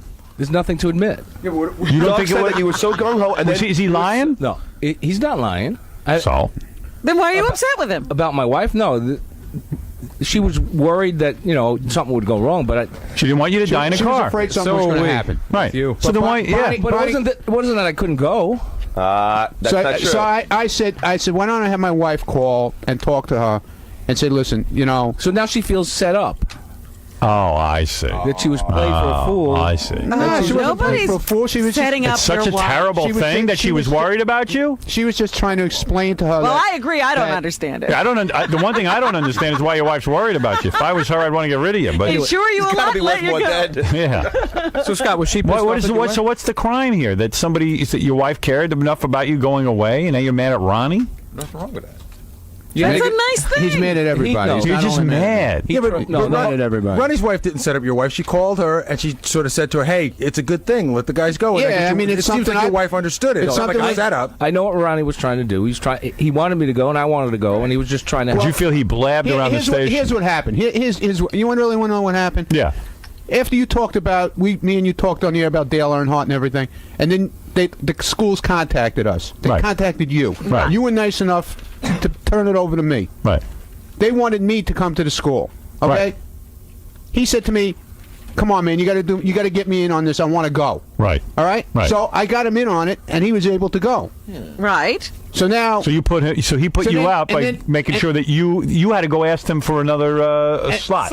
So then he wanted to go. Right. And then I don't know what happened, and like the week The wife before- gave him pressure. Right. And So he I doesn't want to be painted as a pussy whip guy in the air, but he's pussy whipped. Admit it. You might as well be who you are. Embrace it, bro. You're pussy whipped. It's not a bad thing. You're just pussy whipped. You're certainly not alone. I mean, we had a great time. There's a lot of guys on this show are pussy whipped. We had a great time. I mean, it was a guys 2 days, man. We had Wait a minute. All It got guys. really gay. I mean, we're in this. I saw the tape of you guys in a champagne glass. I don't know what that was. That was Doug. What? That was Doug. Yeah. They went to the Poconos. They were in a hard We were, shape. we were one of those love joints, man. I don't know why you're doing that. Well, here was the deal. Maybe So that's why what is it's Scott? like. So where's the anger here that John wants me to see? Where's the anger? I don't know. Why'd you cancel the dinner, Scott? I didn't cancel it. Well, I said to him, You're not talking to anyone. Now here's another lie. You did cancel it. I said to him, it looks like dinner's not going to be happening Saturday. And he goes, "No, it doesn't look that way, does it?" So what does that mean? Wasn't he screaming before? He was Obviously, his wife probably won't want to talk to my wife because she thought she set her up. Oh, I don't see how it's a setup. That's definite. His fuse is Well, lit, then, man. so there's no dinner. That's a setup? No, I felt like we all went to the Poconos. There's problems there, man. Then there's a lot of problems. What was he screaming There's about? no problems. My wife is great. She was concerned There's a about my problem. safety. What's so big deal? And I was concerned about my safety. That's why I didn't go as fast as him. Yeah, but that's got nothing to do with it, man. You went 55. You went the speed So why limit. don't you want to go to dinner with Ronnie? She won't go now. No, She definitely won't go. She thinks we set her up. Right. How'd you set her up? Your wife made a you call. can't My wife explain is to trying her to be. that My there was wife no is trying to be setup? nice and get this guy to go, and now I'm the bad guy. But that's okay. I don't care. But it's Who not wants to go to dinner with Scott Save me anyway? a trip across the bridge. Hey, what big deal. Who you punishing there? But wait a minute. Why can't he explain to his wife that she was not set up? Yes, Yeah, dear. your wife was nice. Oh, he ain't going to take that on. He's pussy whipped. All Ronnie's wife did was call and say, "Hey, isn't it great that these guys can do this?" Nothing wrong with They've that. Scott's always wife. That's wanted- exactly what she said. And your Scott's- wife didn't. And your wife didn't do anything wrong. She was concerned about you. And Scott's wife said, "You're going to let your husband do it?" And Bonnie's like, "Yeah, I think it's a good thing." So now she sees that there's other. But right away, Scott's turning into like a whole thing. And he gets angry at everybody else. You know, the whole rap was the week before they went, Robin, was not. We wanted to talk about it on the air, but we felt if we talked about it on the air that Scott wasn't going to be allowed to go. Right. So we Right. waited. It's not about being allowed Yes, to it go. was. Sure it is. No. Scott, what did you tell your wife when Wait you a went minute, home? wait a Did you minute. tell her you had a good time? Of course. Or you downplayed it like it sucked? It was miserable. Yeah. I told her I had an awesome time. I showed her all the pictures. You showed her go. You Well, go let in me ask 55. one question. I told her I went. How I fast told did you her- tell you What did you tell I her? told her I went 155 like they told me I went 155. I don't know what's. There's no speedometers in the cars. I had no idea. I got out of the car and I said, "How fast did I go?" They said, "You want 155." All right. He Okay. says nothing went on. How come he was going until 2 days and then he wasn't going? Yeah, that's what he's not. He's not letting on. And Doug, That's it. explain He's not what telling happened. the truth. That's why. It was. He was so gung ho up until like 2 days. He was like, Hey, I might not be able to go. And then Ronnie puts his ass on the line. I need you, soup choker over there. yeah. Get into that. How come you couldn't go for? How come 2 days before you're going away, all of a sudden you couldn't go? I told you I had plans, and I thought I No, was you gonna didn't. No, Scott. No, you didn't. You don't have plans. You didn't have plans all that time. Then all of a sudden you have I did plans. have plans. And you're vague on the plan. See, if you could say, Yeah. like, I had to go to. Hey, where'd you have to go? I had to go to my kid's Where were your plans? confirmation. Hide in the attic. What were your plans? I had to do the gardening and the lawn. You know, had to take care of all the housework. You told me it was like a. So bar your mitzvah wife or wanted you to do housework. No, and you no. told Doug it was a bar mitzvah. You said you had like some family function. Everybody's making up stuff. So, okay, so what's the answer?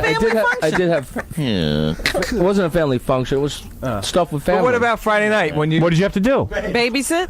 What did you have to do? Seriously.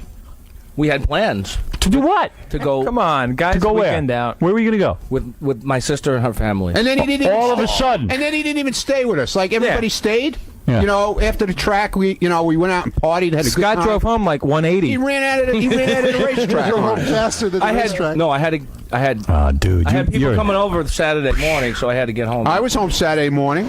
Yeah, you were home at what? 10:30. 10:30. So I had morning. I was home at 10:30. And Doug, you know, You were so pee-whipped because you Leave me told me alone, you were Scott, thinking 'cause about I- bringing your you know- wife up Friday night. I'm glad we're not going to dinner now. God, he's going to kill me. So I'm afraid to leave the studio. He's giving me. Doug, you just said he was like screaming in the halls. No, or I said something. to my wife it would be great for you to come, and she, because we had the kid and the dogs and everything. Yeah. So how'd you have plans Saturday morning then? He is so angry at Doug. How'd you have plans Saturday morning if you were bringing your wife? We had people coming over on Saturday. Man, you don't even lie, good. You I'm could telling tell you. the truth. I'm telling you the truth. This is like when Just repeat after me. I am pussy whipped. We had people coming over. That's not what I'm he done with said. you. I got to go do the news. I'll now. admit that I'm like all guys. You're like all guys. That's right. That's I'm right. pussy. All with that, married. all right? I'll admit to you I'm pussy. with it. He hates Doug so much now that Doug was choking on soup, and he watched him choke. You know, Ronnie had to Right. give Doug the Heimlich maneuver. Did you know about this? No. Yeah. He was genuinely choking from what they tell me. You saved Doug's life? No, Ronnie did. No, Ronnie did? Actually, the pace karate chopped me in the back. He was eating soup, and he stood up, and he's looking at us, he's like laughing. He was laughing, and we thought he was kidding around. I was laughing. How do you choke on soup? I don't know. It was chunky soup, I guess. I was eating soup, and I wasn't chewing because it was soft, and all of a sudden I took a swallow, and there was a big chunk of potato that got lodged in my throat. So I coughed it up, and as I coughed it up, it really got lodged. So I grabbed Ronnie, And he's laughing. He was laughing. I started smiling because he was embarrassing. Yeah, so I'm like, Ronnie, I'm choking, and I'm going, and then, yeah, right. Like, This guy kept on eating. And I kid around with Ronnie all the time, so he's like, "Shut the f up!" Oh, that would've been funny if you died. God. So then everyone's like, realize that they start panicking as I'm panicking, standing up, like turning bright red. So like Ronnie's like chopping me in the stomach. And no one ever remembers the Heimlich maneuver. No, and the pace comes up and just gives me a whack in the back, and it came up. Wow, it was pretty scary. But you know what? You know why that happened is because I was on there. my right was Ronnie, on my left was Scott with the black cloud over his head, and the cloud extended over my head. I knew that was coming. I never eat in front of Scott. There we go. You want to hear something? Oh yeah, funny? yeah. The black cloud continues. You want to talk about black clouds? Yeah. The guy from the racetrack comes to meet us to take us to the track, and it's like a caravan of cars. Again, it's going to be my fault. Scott's following the guy. I'm last. He's the first car, right? Yeah. The guy's he's following. Scott's the first car following him. The guy gets a speeding ticket. Oh. Because he. I wasn't the first car following him. Yes, you were. No, I wasn't. All right, listen. I got to end this fun. But how, the only thing I don't understand is, well, like Doug said, that Scott was screaming in the halls and stuff. He was. No, he's not screaming. He's not screaming. He's not talking to I'm just not anybody. he's silent He's to me. staring everybody down He's now. just warned me. He goes, I'm going to get you. I'm going to get you. You're not getting anybody. Then Ronnie, then John. I don't think I did anything wrong, man. I thought I helped you. But I guess I didn't. In the long run, I guess. But isn't it funny how that Ronnie's wife is calling Scott's wife like two little kids? Like, have your mom call my mom and tell her that. You know what I mean? You're not a man. No, never was. He doesn't remember being a man. But all right. You were a man once. I thought Robin had a knife. This guy's got the biggest knife I ever saw, man. I was cracking up when I heard the wife. All right, listen. Leave Scott alone. All right. Scott, go ahead. I don't care. You had And your then Ronnie fun goes to racing. me, I told John, but he wasn't supposed to talk about it on the air. No, I was. He gave me permission after the event. He said I could. I said maybe afterwards. And Doug's my witness. stories come Doug's out. my witness. All right, Scott. gave Don't me worry permission. about it. You got to go on your worry weekend. about it. Everything will be Everything fine. will You know be what, fine. Scott? This is just a radio So you show. get to stay home Saturday night, and you won't have to go to dinner with me. All right. I got to do the news, guys. I'm sorry. I got to do it. Who has it worse? Do you know that? I got to do it. I got to do the news. Thank you. Thank you. Thank you. Stock car experience. Very nice. Thank you. Scott's in big Caesar's trouble. Paradise Pocono Stream. Ronnie Lapp Scott. Well, they are all my children. Morons, misfits, and homos. Who cares what people think? They're great for my show. Yeah.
Hey, good morning, everybody. What's happening? I went trying to get back into working out, so I went for a run yesterday. How'd that go? It was hard, man. And now, like I feel like shit now, My voice is all screwed up. And I played a little half-court basketball yesterday. Yeah. I got into it. I was, I only lasted, though. We played till 11. By 8, I was just like, oof, I had to get a sub. Yeah, I have a new theory that working out actually just is not good for you. I mean, because I go for a run, I do the weights. It can't be good for you. And I'm trying to get in shape. And, we got this show. And, I've been feeling so good lately. And then I go and I work out. I didn't do anything heavy or strenuous. Is this the first time you've worked out in a while? No, I've been working out gradually for the last couple of days, on and off. And then, you feel like crap. Oh, this is going to be a tough show today. I'm staring right at Evil Dave. He pops up, doesn't he? Yeah. Didn't we discuss, I don't want to see everybody? You certainly can see him. Everybody can see him. Oh, yeah. This ain't working for me, man. This is going to be a tough day all around. I got Evil Dave. How you doing, Evil Dave? Really good. Good to see you, Howard. Good to see you. I just want to let you know that I think I have an infection on my McGillicuddy because there are red bumps and they're oozing yellow pus. All right. Yeah. You're McGillicuddy. You're a Bubba fan, I guess. Yeah. Exactly. All right. Yeah. And your hiring of Bubba was brilliant. Absolutely brilliant. Want to know why? 2 words. Cock off. Yeah, you heard the cock off? Yeah. Have you done a cock off? Hey, Evil Dave, do you mind wearing a paper bag on your head when we do the show? Yeah. Dave Letterman, everybody. Great Dave Letterman. How you doing? Yeah. Also, I'm being moved out of my area because Daniel has to sit in here. Yeah, for the roast. By the way, we're having a big roast today, and I think from an issue of safety, we were just going to put Daniel on his own. Yeah, but I'm displaced. Yeah, for like an hour. For like an hour, but I can't work, and then I got to sit out there. Yeah. It's fine. I don't like that at all. It's very disconcerting. I don't know. How do I know Daniel's not going to take a crap in my studio? You don't? Oh, he's a classy guy. He'll probably take a crap in there. Thanks a lot. Yeah. Well, hey, we all got to put up with, we have a squeezed, tight situation. And I got to sit, where? Where am I sitting? I Nobody don't know. even thought about where I was supposed to sit. They were like, oh, Gotta sit on the guest where couch. are you going to be? You're with Jeff Carroll. Carroll. I just found out yesterday. I got a that great this is idea, happening. Howard. Yeah. Why doesn't she just shut up and stay in her booth? It's like, she's been complaining. I know, it sucks. I don't have an alternative situation, Robin, if you can come up with one. Otherwise, I have you sitting on the couch and I have him in there. We thought this was the best for what we're doing. If you don't want to do it, then don't do it. Yeah, sit in your booth then. But, we just don't have a place to put him, and we just want to keep him sort of separate from them. But You have a problem with the redneck head of the clan? Howard, Well, yeah, my things are in here. I don't want him around my stuff. Yeah. Howard, can I ask a Try to question? give you a whole day's notice to clean it up. Yeah, what is it? Clean it up. It's my Yeah. purse, you jackass. Is it true that Robin's boyfriend before Mr. X was her dad? No, that wasn't her boyfriend. That was her book. Oh, Quivers book. Alive. Okay. Now he's mouthing off because he forgot to tell me Yeah. that he was doing this. No, we told everybody. Robin, I'm sorry that your 24 hours isn't enough notice to move your purse. 24 hours, we came to you and asked. You wouldn't tell me anything.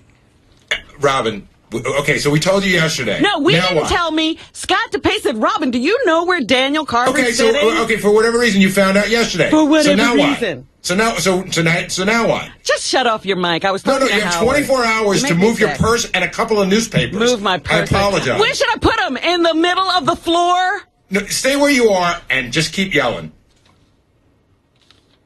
Wow. Can I say something here? Yeah. I heard that somebody called Robin cuntface the other day.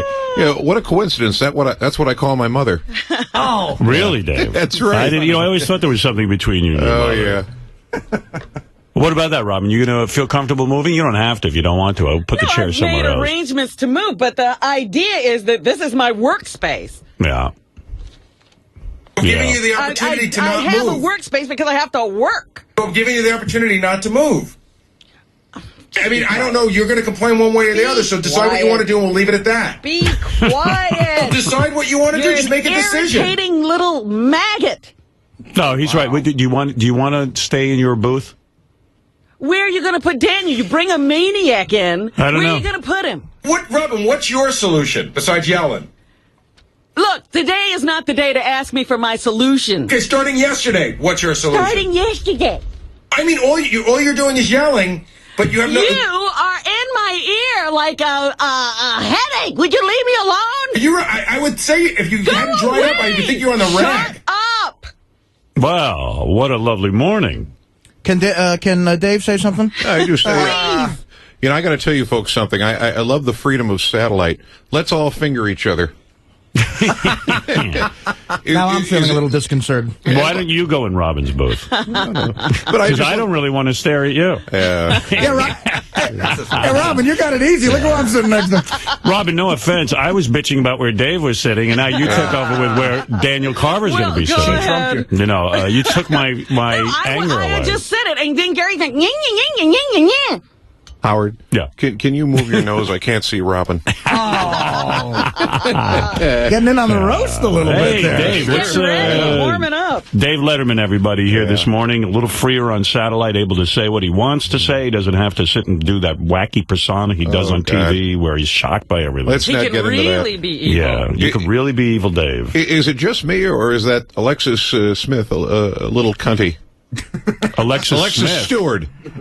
Alexis Stewart. Can I make a suggestion? Yeah. You were doing good. Yeah. And what happens is the better you do, the more you keep doing. You take a breather. All right, sure. And slow down for a few minutes. All right, buddy. All right. Let's go to Bill. Bill, you're on the air in New York. Good morning. I gotta move my chair for an hour. Shut the fuck up! You shut the fuck up. Go sit on your boat if you don't like it. Sit on our boat. Where do you work? I got no chair. Hey, I don't want to look at Evil Dave. What about me?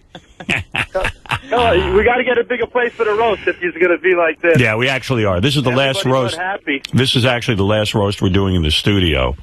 From now on, the roast might even be at night. We're thinking about now that we do the replay all day, we don't even have to be here in the morning all the time. We can do something at night and then replay it in the morning. And we were thinking the next roast we could actually do in the, what do you call that, Robin? The fishbowl. The fishbowl, which is a big area here at the radio place. Sirius. The radio place. The radio place. There's a big. Place for Robin to sit? Is that all right? There is a place for Robin to sit. In fact, Robin will be able to sit in her booth, and then we can walk out and do the roast. There you go. Yeah. Well, we're getting it together. Now, if you do the roast at night, are you going to air it live? Yes. Oh. The answer to your question, Robin, is yes. Yes. Yes. Well, Yes. now I Yes. have the information actually before the roast, at least. I want some cock. I want cock. I want yes. I want to fuck somebody in the ass. Yes. I like girls. I like pussy, but I like cock too. I don't know. I'll blow a guy. Fuck it. Yes.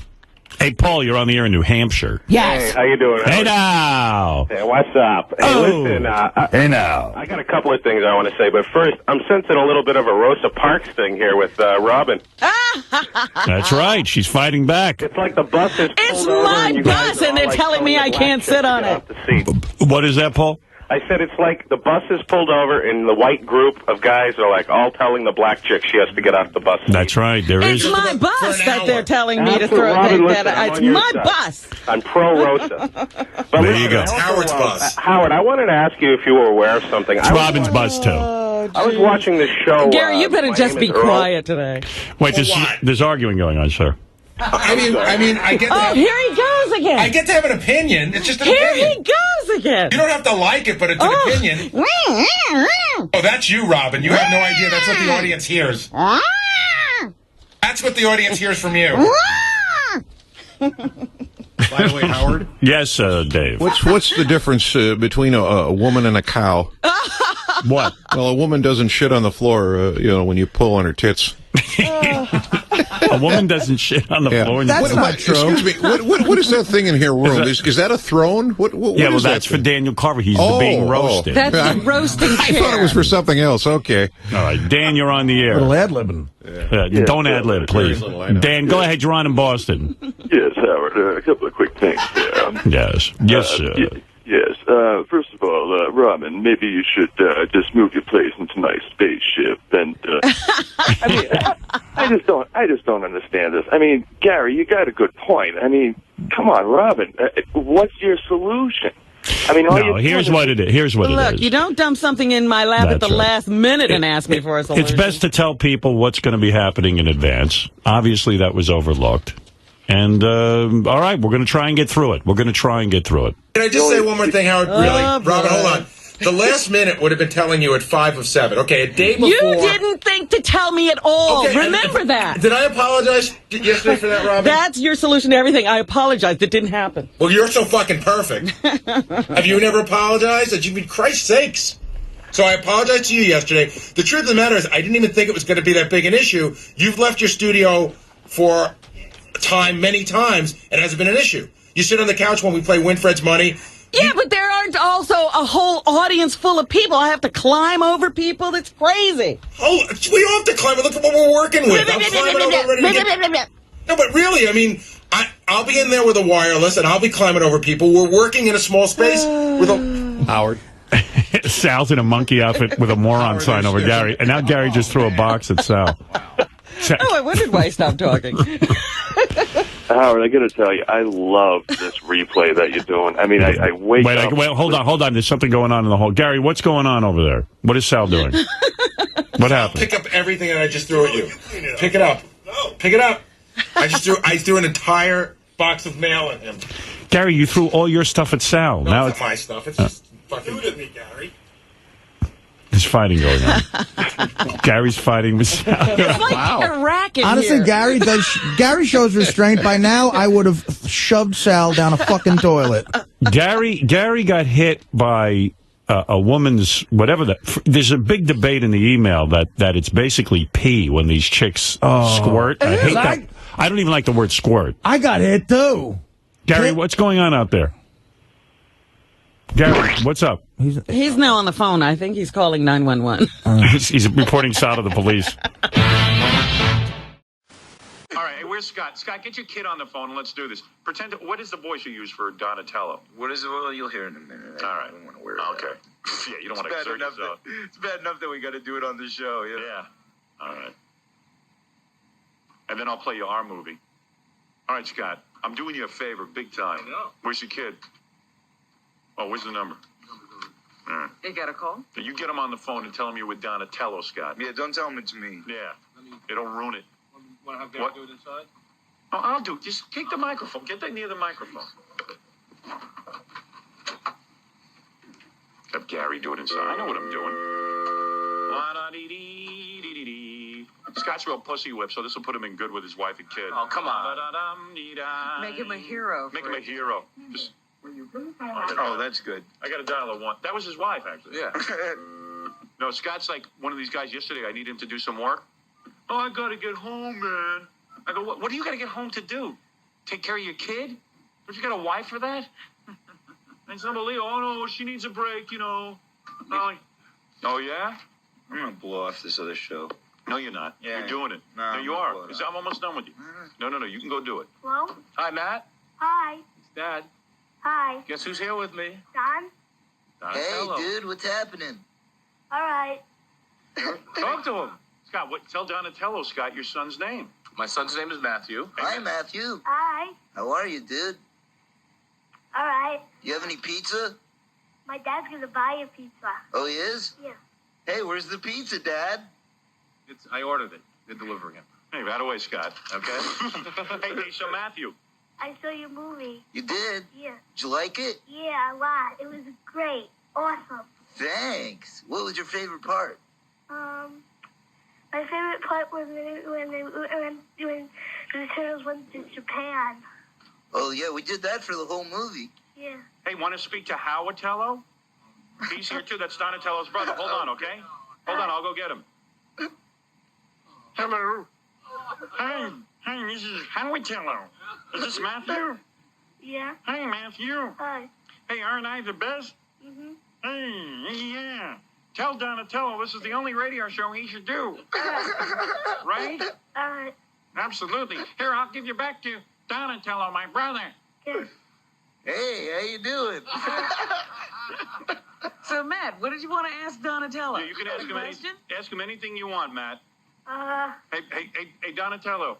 Ask Matthew if his house smells of cigarettes. Ask him that. Hey, dude, does your dad smoke? Not around me. Not around you. But I bet the house smells pretty bad, huh? No, not that. You deserve some presents, Matthew. Hey, ask him. You can be honest. He won't punish you when he gets home or anything. Right. I know. Let me ask you a question. When Dad orders pizza, how much nicotine is on it? I don't know. Does he get extra? I don't know. Come on, guys.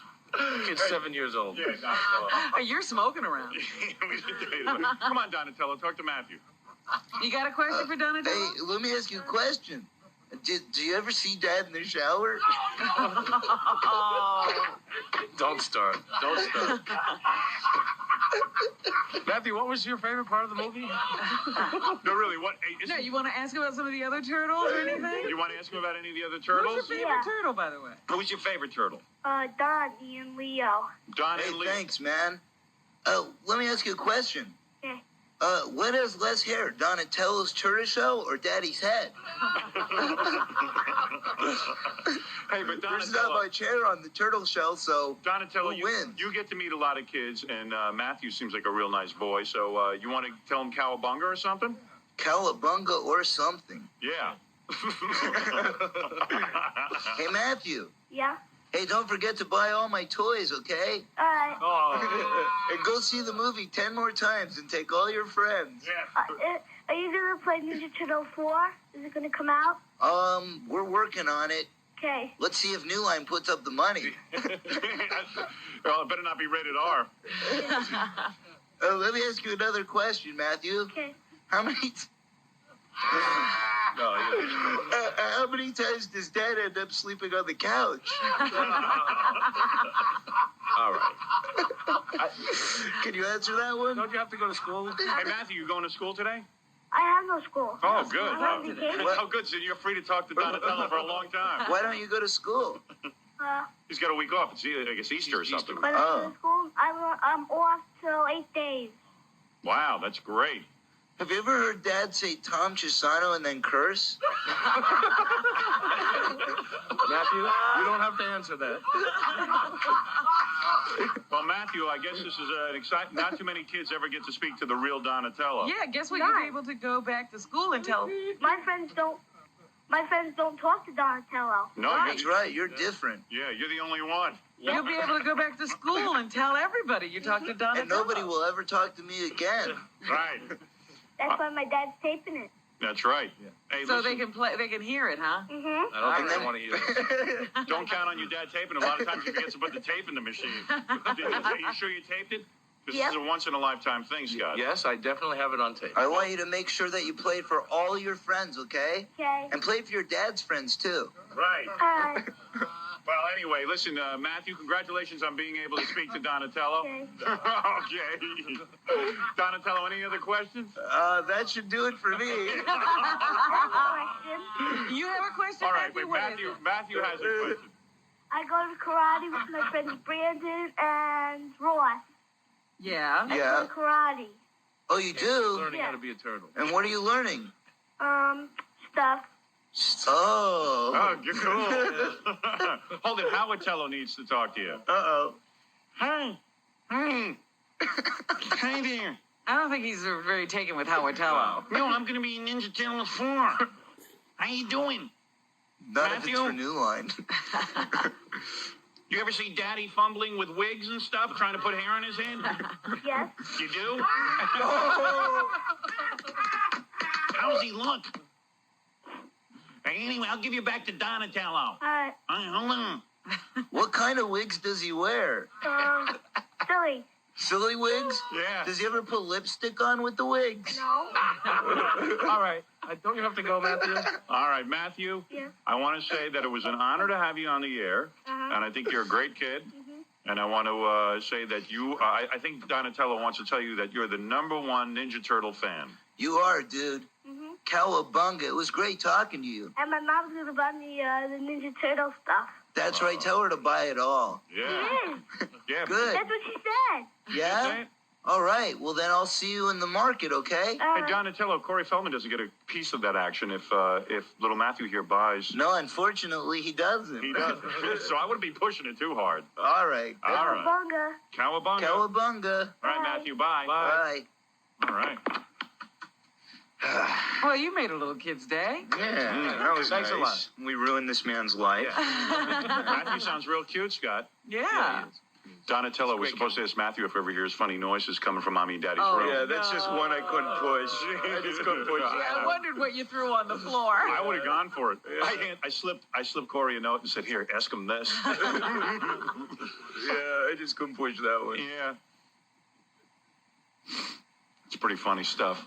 That was good. Yeah, that voice. That sort of sounds like your voice, though. Yeah, Oh, well, it is. well, it's a Yeah. bit of different. Yeah. Well, the idea is, that way people know that it's me. Right. Well, anyway, the great Corey Feldman's here. Thanks for doing that, Corey. Scott's wife's another wife that really needs some. We have to deal with all the wives. You Yeah. notice that? Well, we really don't. I think your wife wants to get on the air because she heard Jackie's wife on the air the other day. Figured she ought to get in on it. That's my theory on your wife. Okay, it's possible. Hello? Is this Mrs. Salem? This is Short. This is. This is sure this is this? Yeah. I am really. It was very nice of you having Corey Feldman Yes. speak to Matthew. I do appreciate this. Yes. I do not appreciate Sounds like your mother. Yeah, boy. Scott, no wonder you can't. your question. What? No wonder Scott can't go out and play cards. I do not appreciate. When did Does Daddy wear a wig? You don't even. You know what? Stick? You don't even sound mad. You're doing Nancy Sirianni's shtick. No, I'm not doing Nancy Sirianni's shtick. Yes, you are. I mean, this is a 7-year-old child. Would We you did like your your son- daughter? Wait a minute. We did your son a favor. Wonderful, and I appreciate that. But I didn't appreciate the things that you or Jackie or someone wrote to Corey to ask. Hey, who's on the phone with you? Matthew, hang up. Hey, Matthew. Want to speak to Howard Tello? Howard Tello. This is not funny. I mean, you wouldn't want your daughters Oh, no, I wouldn't want them. to be asked these questions. What, if Daddy wears a wig? Yeah, I wouldn't care. You wouldn't care? No. Does Daddy wear lipstick? Does Daddy sleep on a couch? Yeah. Well, does he? No, he does not. So then that's the answer. So what are you worried about? I mean, but why should you ask a 7-year-old child this? Because there's nothing wrong with asking a 7-year-old child that. Why? If Daddy wears lipstick? Yeah. What do you think's going to happen to your kid? What do you think the result will be of asking that He might question? turn out like you. Oh, don't be, get with it. She's so funny. You're a very nice woman. Thank you. She's, I can't get mad at her. I can't take her seriously. I mean, you can't take me seriously? You better take me seriously. I take her seriously. Hey, I'm not married to you. You can't yell at me like that. What are you going to do to Howard? How are you going to punish him? Yeah, she's not. Make Scott miserable? He's already miserable. Yeah, Scott's miserable. No, he's not. No. I'm very happy. You're so angry. I do. God bless you.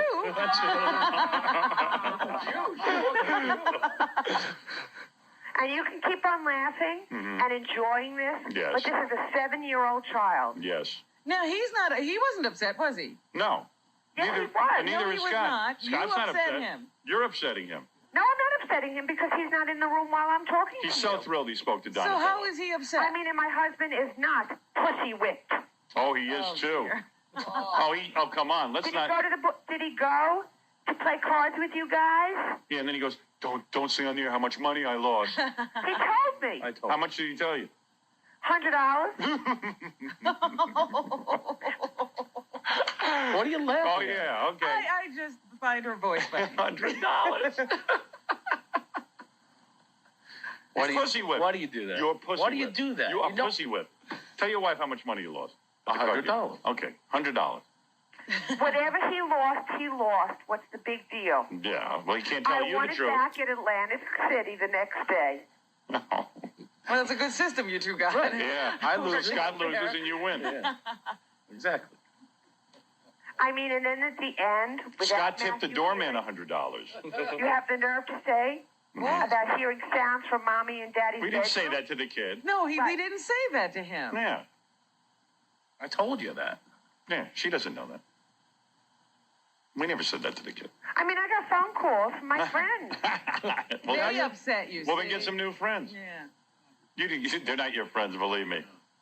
They're just they're happy they heard your kid on the radio. They're just letting you know they heard. Scott is so, but in reality, Mrs. Salem really has Scott under control. Oh yeah, Scott is the biggest pussy whip guy that I have ever met. You Oh, know what? Did you go to the card game the other night? As a matter of did fact, you have to ask Allison? yes, I did. Okay, thank you. But I'm certainly not pussy whipped like Scott. In fact, I took the word pussy whipped, right? And I looked it up in the dictionary. Yes. And Scott's picture wasn't there. You know why? Because his wife wouldn't let him get his picture taken. Oh, come on. It's true. So, Scott, you going to the Super Bowl party this year? He can go wherever he wants. I told you, I get massages. Can he get a massage? Can Scott get a massage? He didn't go this year. Well, we're going to have one He this. didn't have one. We're going to have one next year. Can he get a massage? He can, certainly. He can. Yes. He can get it in his underpants? And he can run around in a towel. Can he be in a towel in his underpants like the rest of the guys? Yep. Or does he have to keep his clothes on like he did the other But year? Nancy wouldn't let Jackie do it. No, he did. No, that's right. There's two pussy whip guys in the room. I mean, and I think you were terrible with Nancy. She wants to tell you about Nancy. All right, listen. You go back to what do you have to do? Your nails or your hair? No, I don't have to do my nails or my hair. What do you have to do? And why does Scott have to run home every day to take care of the kid? You're fully capable of taking care of the kid. Wait a minute. It was a holiday yesterday. What? It was a holiday yesterday. Do you realize that? No. It's not for Scott. Well, it was. Is this really your wife or is Billy goofing on it? No, this is his wife. I think this is her. Yeah. Man, she's got you so under control, man. Good luck. No. No. There are right things and there are wrong things. And you're the one who tells Scott what's right and No, wrong. I don't tell him what's You right sound like and my wrong. mom. We discuss it. You sound like my mom. Then why did Allison not let you go? Go where? To the card game. Because I'm pussy whip. Okay, see? Welcome to the club. Now there's 3 of you. There you go. Boy, she's a tough woman. She's already got me pussy whipped. I know. She got you right in the line. How come Scott has to run home every day to take care of When? I don't run home every day. You do too. Well, He does I not I gotta run go home. home. I gotta go home. What's the schedule? I work 8 Because hours. I gotta a go week. home. Because I gotta go home to take care of my son. I go, isn't your wife capable of taking care of your son? What do you I have to, never you got one kid. I maybe said that to you once. You got one kid. She can't handle it for the day? I maybe said that to you once. I should take come on. care of my child. So then what are you worried about with Scott coming home? If he's got work, he's making a living. He's getting overtime. Let him stay here. He's tired. Oh. Now you're worried about him being tired. Yes. All right. Well, you don't worry about that. I'll worry about that. No. All right. Man, I can't argue with her. That's right. All right. I'll speak to you later. Goodbye. Bye-bye. Good luck. Sorry we got you in trouble, Scott. Yeah, Scott. Nah, I'm not in trouble. Hope she's not too rough on you. You're in trouble. No, not at I all. see. And she She would loves never Go do ahead, that. say it. She's a wonderful woman. She never. She's the best caused you a problem. wife a man could have. And Right. The best mother any son could have. You ever wonder why Scott smokes so many cigarettes? I say if he lives another year, it'll seem like a long time. He's already lived a lifetime. Right. Yeah, I guess your wife doesn't want you coming home tired. Right. That way you won't listen to her nagging you. What, do you have to make dinner or something? Dinner. I have to run the huge empire Rocket Entertainment. Yeah, Scott's that's in the an thing. apron. Scott's in an apron. With my wigs. All right, go ahead, man. I like her, though. She's feisty. She's great. She's great. All right. You're not so great, but she's great. Life is a bore, what a shock. I'm still Scott from the block. I've got as much hair as a rock. I bought a new house, I got no place to smoke.